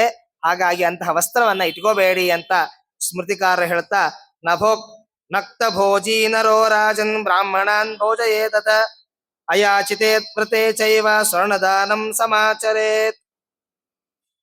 ಹೀಗೆ ಅನೇಕ ದಾನಗಳ ಬಗ್ಗೆ ವಿಚಾರವನ್ನ ತಿಳಿಸ್ತಾ, ದಾನ ಮಾಡಿಲ್ಲ ಅಂದ್ರೆ ಏನಾಗತ್ತೆ, ಅಥವಾ ಅಧಿಕ ಮಾಸದಲ್ಲಿ, ಪುರುಷೋತ್ತಮ ಮಾಸದಲ್ಲಿ ದೇವರ ಪೂಜೆಯನ್ನ ಮಾಡದೇ ಇದ್ದರೆ ಏನಾಗತ್ತೆ ಅನ್ಲಿಕ್ಕೆ ಒಬ್ಬ ವ್ಯಕ್ತಿಯ ಕಥೆಯನ್ನ ತಿಳಿಸ್ತಾರೆ. ನಹುಷ ಅನ್ನುವಂತಹ ರಾಜನ ಕಥೆ. ಮಹಾಭಾರತದಲ್ಲಿಯೂ ಬರುತ್ತೆ, ಭಾಗವತದಲ್ಲಿಯೂ ಬರುತ್ತೆ, ಆಚಾರ್ಯರು ನಿರ್ಣಯದಲ್ಲಿ ಕೂಡ ಇದನ್ನು ತಿಳಿಸ್ತಾರೆ. ನಹುಷ ಏನು ಮಾಡಿದ ಅಂತಂದರೆ, ಅವನು ಒಳ್ಳೆಯ ಅನುಷ್ಠಾನ ವ್ಯಕ್ತಿ, ದೊಡ್ಡದಾದಂತಹ ತಪಸ್ವಿ, ಎಲ್ಲಾ ರೀತಿಯಾದಂತಹ ಪೂಜೆಯನ್ನ ಮಾಡಿದ್ದ, ಯಾಗಗಳನ್ನ ಮಾಡಿದ, ಇಂದ್ರನ ಸಮಾನವಾದಂತಹ ಶಕ್ತಿಯನ್ನ ಹೊಂದಿದ್ದಂತೆ. ಆಗ ಇಂದ್ರ ವೃತ್ರನನ್ನ ಸಂಹಾರ ಮಾಡಿದ್ದಕ್ಕಾಗಿ ಎಲ್ಲಿ ಬ್ರಹ್ಮಹತ್ಯಾ ದೋಷ ಬರುತ್ತೆ ಅನ್ಲಿಕ್ಕೆ ಆ ಕಮಲದ ದೇಟಿನ ಒಳಗೆ ಹೋಗಿ ಸೇರ್ಕೊಂಡಿದ್ದಂತೆ. ಅರ್ಥಾತ್ ಆ ಕುರ್ಚಿ ಖಾಲಿ ಆಗಿತ್ತು. ಇಂದ್ರನ ಕುರ್ಚಿಯಲ್ಲಿ ಯಾರೂ ಇದ್ದಿಲ್ಲ. ಆಗ ಏನು ಮಾಡಿದ್ರು ಅಂದ್ರೆ ಎಲ್ಲಾ ದೇವತೆಗಳು ಸೇರಿ, ಋಷಿಗಳೆಲ್ಲರೂ ಸೇರಿ, ನಹುಷ ನೀನು ದೊಡ್ಡ ಅಂದ್ರೆ ಇಂದ್ರನ ಸ್ಥಾನಕ್ಕೆ ಬರುವಂತಹ ವ್ಯಕ್ತಿ, ಹಾಗಾಗಿ ಹೋಗಿ ಕೂಡು ಅಂತ ಕೂರಿಸ್ತಾರೆ. ಅಲ್ಲಿವರೆಗೂ ಅಹಂಕಾರ ಇದ್ದಿಲ್ಲ ಅವನಿಗೆ. ಎಲ್ಲರೂ ಹೇಳಿದ್ರು ಅಂತ ಹೋಗಿ ಕೂತ. ನೋಡಿ, ಕೂತ ಮೇಲೆ ಗೊತ್ತಾಗತ್ತೆ ಅಧಿಕಾರದ ಮತ್ತ ಹೇಗಿರುತ್ತೆ ಅಂತ. ಕೂತ ಮೇಲೆ ಹೇಳಿದ ಎಲ್ಲವೂ ನನ್ನದೇ ಅಂತ ಕೇಳಿದ. ಆಗ ಋಷಿಗಳು ಹೇಳಿದ್ರಂತೆ ಎಲ್ಲವೂ ನಿನ್ನದೇ ಅಂತ. ಆಗ ಅವನು ಹೇಳ್ತಾನೆ, ಹಾಗಿದ್ರೆ ಇಂದ್ರನ ಹೆಂಡತಿ ಶಚಿ ಅವಳು ನನ್ನವಳೆ ಅಲ್ವಾ ಅಂತ ಕೇಳ್ತಾನೆ. ನೋಡಿ, ಅದು ಯಾಕೆ ಇಂದ್ರನ ಹೆಂಡತಿ, ಈಗಿನ ಇಂದ್ರ ಪುರಂದರನ ಹೆಂಡತಿ ಶಚಿ. ಆ ಶಚಿ ಏನಿದ್ರು ಪುರಂದರನಿಗೆ ಸಮ್ಮತ ಹೊರತಾಗಿ ಬೇರೆಯವರಿಗಲ್ಲ. ನನ್ನವಳು ಅಂತ ಹೋಗಿ ಅಪೇಕ್ಷೆ ಪಡ್ತಾ ಇರುವಾಗ ಕೊನೆಗೆ ಅಗಸ್ತ್ಯ ಋಷಿಗಳನ್ನ ತಾನು ಬೈತಾನೆ. ಬೈದಾಗ ಅವರು ಶಾಪವಾಗಿ ಕೆಳಗೆ ಬೀಳ್ತಾನೆ ಅನ್ನುವಂತಹದ್ದು. ಬಿದ್ದಾಗ ಹೇಳ್ತಾರಂತೆ, ಯಾಕೆ ಬಿದ್ದೆ ಅಂತ ಕೇಳುವಾಗ ಅಲ್ಲಿರುವಂತಹ ಅಗಸ್ತ್ಯರೇ ಹೇಳುವಂತಹ ಮಾತು, ನೀನು ಹಿಂದಿನ ಜನ್ಮದಲ್ಲಿ ಅಥವಾ ಈಗಿನ ಜನ್ಮದಲ್ಲಿ ಅಧಿಕ ಮಾಸದಲ್ಲಿ ಪುರುಷೋತ್ತಮ ಮಾಸದಲ್ಲಿ ದೇವರ ಪೂಜೆ, ಧ್ಯಾನ, ಧರ್ಮ, ದಾನಾದಿಗಳನ್ನು ಮಾಡಿಲ್ಲ. ಆದ್ದರಿಂದ ನೋಡಿ ಇಷ್ಟು ಪಾಪ ಬಂತು ಅಂತ. ಕೂತಾಗ ಅಂತಹ ಅಹಂಕಾರವನ್ನ ದೇವರು ಕೊಡ್ತಾನೆ, ಕೆಳಗೆ ಬಿದ್ದಾಗ ಅಹಂಕಾರವನ್ನ ತಡಿತಾನೆ. ಯಾಕೆ ಅಂತಂದ್ರೆ ಈ ಪುರುಷೋತ್ತಮ ಮಾಸದಲ್ಲಿ ಯಾವ್ಯಾವ ಕರ್ಮವನ್ನ ಮಾಡ್ತೇವೋ ಅವೆಲ್ಲವೂ ಕೂಡ ಭಗವಂತನಿಗೆ ಪ್ರೀತಿ ಆಗುತ್ತೆ ಅಂತ. ಆಚಾರ್ಯ ಎಲ್ಲಿ ಮಾಡಬೇಕು ಅಂತಂದರೆ ದಾಸರಾಯರು ಹೇಳುವುದು ಒಂದೇ ಮಾತು, ಅಲವಬೋಧ ಮಿಕ್ಕಾದ ಯತಿಗಳು ಸಾಂಶರೂಪದಿ ಬಂದು ನಿಂತರು. ಎಲ್ಲ ಆಚಾರ್ಯ ಮಧ್ವರನ್ನ ಆರಂಭಿಸಿ ಇವತ್ತಿನವರೆಗೆ ಯಾವ್ಯಾವ ಜ್ಞಾನಿಗಳು ಅಂತಿದ್ದಾರೋ ಎಲ್ಲರೂ ಕೂಡ ಒಂದು ಅಂಶದಲ್ಲಿ ಎಲ್ಲಿದ್ದಾರೆ ಅಂತಂದರೆ ವಿಜಯಪ್ರಭುಗಳು ಹೇಳುವಂತಹ ಮಾತು, ಎಲ್ಲಿದ್ದಾರೆ ಅಂದ್ರೆ ನೀವೆಲ್ಲಿ ಹುಡುಕ್ಬೇಡಿ, ಒಂದೇ ಕಡೆ ಇದ್ದಾರಂತೆ. ಎಲ್ಲಿದ್ದಾರೆ ಅಂದ್ರೆ ರಾಯರ ವೃಂದಾವನ ಸನ್ನಿಧಾನದಲ್ಲಿ ಎಲ್ಲ ಜ್ಞಾನಿಗಳು ಇದ್ದಾರೆ ಅಂತ. ಒಂದು ಸಲ ರಾಯರು ಬರೋದಕ್ಕಿಂತ ಮುಂಚೆ ಮೇಲೆ ವೋಟಿಂಗ್ ಆಗ್ತಿತ್ತಂತೆ. ನಾವು ಯಾರಿಗೆ ಓಟ್ ಹಾಕ್ಬೇಕು ಅಂತ. ಎಲ್ಲ ಜ್ಞಾನಿಗಳು, ಎಲ್ಲ ದೇವತೆಗಳು, ಎಲ್ಲ ಗಂಧರ್ವರು, ಎಲ್ಲ ಮೇಲಿರುವಂತಹ ವ್ಯಕ್ತಿಗಳು, ಎಲ್ಲಾ ಸ್ವಾಮಿಗಳು ಓಟ್ ಹಾಕ್ತಾ ಬಂದ್ರಂತೆ. ಯಾಕೆ ಒಬ್ಬೊಬ್ಬರು ಒಂದೊಂದು ಧ್ಯಾನ ಸೇವೆಯನ್ನ ಮಾಡಿದ್ದಾರೆ ಅಂತ ಓಟ್ ಹಾಕಿದ್ರಂತೆ. ಅದು ಒಂದು ಗಣ ಓಟೇ ಹಾಕ್ಲಿಲ್ಲ ಅಂತೆ. ಭಗವಂತ ಕೇಳಿದ್ದಂತೆ, ನೀವ್ ಯಾಕೆ ಓಟ್ ಹಾಕ್ತಿಲ್ಲ ಅಂತ. ಓಟ್ ಹಾಕ್ಸ್ಕೊಳ್ಳುವಂತಹ ವ್ಯಕ್ತಿ ಯಾರೂ ಬಂದೇ ಇಲ್ಲ ಅಂದ್ರಂತೆ. ಅದಾದ ಮೇಲೆ ಒಂದು ಸಲ ಮತ್ತೊಮ್ಮೆ ವೋಟಿಂಗ್ ಸ್ಟಾರ್ಟ್ ಆದಾಗ, ಎಲೆಕ್ಷನ್ ಸ್ಟಾರ್ಟ್ ಆದಾಗ ಎಲ್ಲರೂ ಓಟ್ ಹಾಕುವ ಹಾಗೆ ಯಾವ ಗಣ ಓಟ್ ಹಾಕಿದ್ದಿಲ್ಲವೋ ಆ ಗಣ ಬಂದು ಓಟ್ ಹಾಕ್ತಂತೆ. ಆಗ ಭಗವಂತ ಕೇಳಿದ್ದಂತೆ, ಇಷ್ಟು ವರ್ಷ ಹಾಕದೇ ಇರುವಂತಹ ಓಟು ಈಗ ಯಾಕೆ ಹಾಕಿದ್ರಿ ಅಂತ. ಯಾಕೆ ಹಾಕಿದೆ ಅಂತಂದ್ರೆ ಯಾವ ವ್ಯಕ್ತಿ ನಮ್ಮ ಉದ್ಧಾರ ಮಾಡ್ಲಿಕ್ಕಾಗಿ ಬರ್ಬೇಕನ್ಕೊಂಡಿದ್ದೇವೋ ಅಂತ ವ್ಯಕ್ತಿ ಬಂದಾಯ್ತು, ನಾವು ಓಟ್ ಹಾಕಿದೆ ಅಂತ. ಯಾರು ಅಂತಂದರೆ ರಾಯರಂತೆ. ಯಾರು ಓಟ್ ಹಾಕದೇ ಇರುವಂತಹ ಗಣ ಯಾವುದು ಅಂದ್ರೆ ಪಿತೃಗಣಗಳಂತೆ. ಪಿತೃಗಣಗಳು ಯಾರಿಗೂ ಓಟ್ ಹಾಕಿದ್ದಿಲ್ಲ ಅಂತೆ. ಮತ್ ಯಾವಾಗ ಓಟ್ ಹಾಕಿದ್ರು ಅಂದ್ರೆ ರಾಯರು ಬಂದು ಕೂತ ಮೇಲೆ ಓಟ್ ಹಾಕಿದ್ರಂತೆ. ಯಾಕೆ ಅಂದ್ರೆ ನಮ್ಮ ಹಿರಿಯರ ಶ್ರಾದ್ದವನ್ನ ಮಾಡದೇನೆ ಬಿಟ್ಟವರು ಎಷ್ಟೋ ಜನ ಇದ್ದಾರೆ. ಅಷ್ಟೂ ಜನಗಳಿಗೂ ಕರೆದು ಅವರ ಸ್ಥಳದಲ್ಲಿ ಶ್ರಾದ್ದವನ್ನ ಮಾಡಿಸಿ ಊಟಕ್ಕೆ ಹಾಕಿ ಕಳಿಸ್ತಾ ಇದ್ದಾರೆ. ಯಾಕೆ ಅಂದ್ರೆ ಅವರಿಗೆ ಶ್ರಾದ್ದ ಮಾಡಿಸ್ಬೇಕು ಅಂತಲ್ಲ, ನಮ್ಮನ್ನ ಉದ್ಧಾರ ಮಾಡಬೇಕು ಅಂತ ರಾಯರಿಗೆ ಇಚ್ಛೆ ಆಗಿದೆ. ಹಾಗಾಗಿ ನಂಗೆ ಶ್ರಾದ್ದಕ್ಕೆ ಕರೆಸಿದ್ದಕ್ಕಾಗಿ ನಾವು ಓಟ್ ಹಾಕಿದ್ದೇವೆ ಅಂತ ನಮ್ಮ ಎಲ್ಲ ಪಿತೃಗಳು ಸೇರಿಕೊಂಡು ರಾಯರಿಗೆ ಓಟ್ ಹಾಕಿದ್ದಾರೆ ಅಂದ ಮೇಲೆ ಅಂತಹ ದೊಡ್ಡ ಜ್ಞಾನಿಗಳು, ಎಷ್ಟು ಹೇಳಿದ್ರೂ ಸಾಧ್ಯ ಇರದಂತಹ ರಾಯರು ಇಲ್ಲಿ ಕೂತಿದ್ದಾರೆ. ಏನು ಅಧಿಕ ಮಾಸದಲ್ಲಿ ಏನು ಮಾಡಬೇಕು ಅಂದ್ರೆ ಏನು ದಾನ ಆಗೋದಿಲ್ಲವೋ, ಧರ್ಮ ಆಗೋದಿಲ್ಲವೋ ಗೊತ್ತಿಲ್ಲ. ಕನಿಷ್ಠ ಪಕ್ಷ ರಾಯರ ಹತ್ತಿರ ಬಂದು 33 ಪ್ರದಕ್ಷಿಣೆ ಹಾಕಿ ಸಾಕಂತೆ. ಹೇಳ್ತಾರೆ, ದೀಪ ಸಂಯೋಜನಾಜ್ಞಾನಂ ಪುತ್ರಲಾಭೋ ಭವೇತ್ರುವಂ. ಪ್ರತಿನಿತ್ಯ ರಾಯರ ಮುಂದೆ 2 ದೀಪವನ್ನ ಹಚ್ಚಿ ಪ್ರಾರ್ಥನೆ ಮಾಡ್ತಾ ಇದ್ರೆ ಮನೆಯಲ್ಲಿ ಪುತ್ರ ಸಂತಾನ ಆಗತ್ತೆ. ಅಷ್ಟೇ ಅಲ್ಲ, ಒಳ್ಳೆಯ ಜ್ಞಾನವನ್ನ ರಾಯರು ಕೊಡ್ತಾರಂತೆ. ರಾಯರ ಅಂತರ್ಗತ ಅಂತ ಭಗವಂತ. ಹಾಗಿರುವಾಗ ರಾಯರ ಸನ್ನಿಧಾನ ವಿಶೇಷವಾಗಿ ಎಷ್ಟೋ ವರ್ಷಗಳ ಕಾಲದಿಂದ ರಾಯರು ಇದ್ದಾರೆ. ಆದ್ದರಿಂದ ಅವರ ಮುಂದೆ ಏನು ನಾವು ಜ್ಞಾನ ಕಾರ್ಯ ನಡೆದಿದೆ ಅವರ ಅಂತರ್ಗತನಾದಂತಹ ಭಗವಂತನಿಗೆ ಸಮರ್ಪಣೆ ಮಾಡುತ್ತಾ ಹರೇ ನಮಃ ಶ್ರೀಕೃಷ್ಣಾರ್ಪಣಮಸ್ತು. ಯಸ್ಸರ್ವ ಗುಣ ಸಂಪೂರ್ಣ ಸರ್ವದೋಷ ವಿವರ್ಜಿತ ಪ್ರಿಯತಾಂ ಪ್ರೀತೇವಾಲಂ ವಿಷ್ಣುರ್ಮೇ ಪರಮಸ್ಸಹೃತ. ಶ್ರೀಕೃಷ್ಣಾರ್ಪಿತಮಸ್ತು. ಹರೇ ನಮಃ.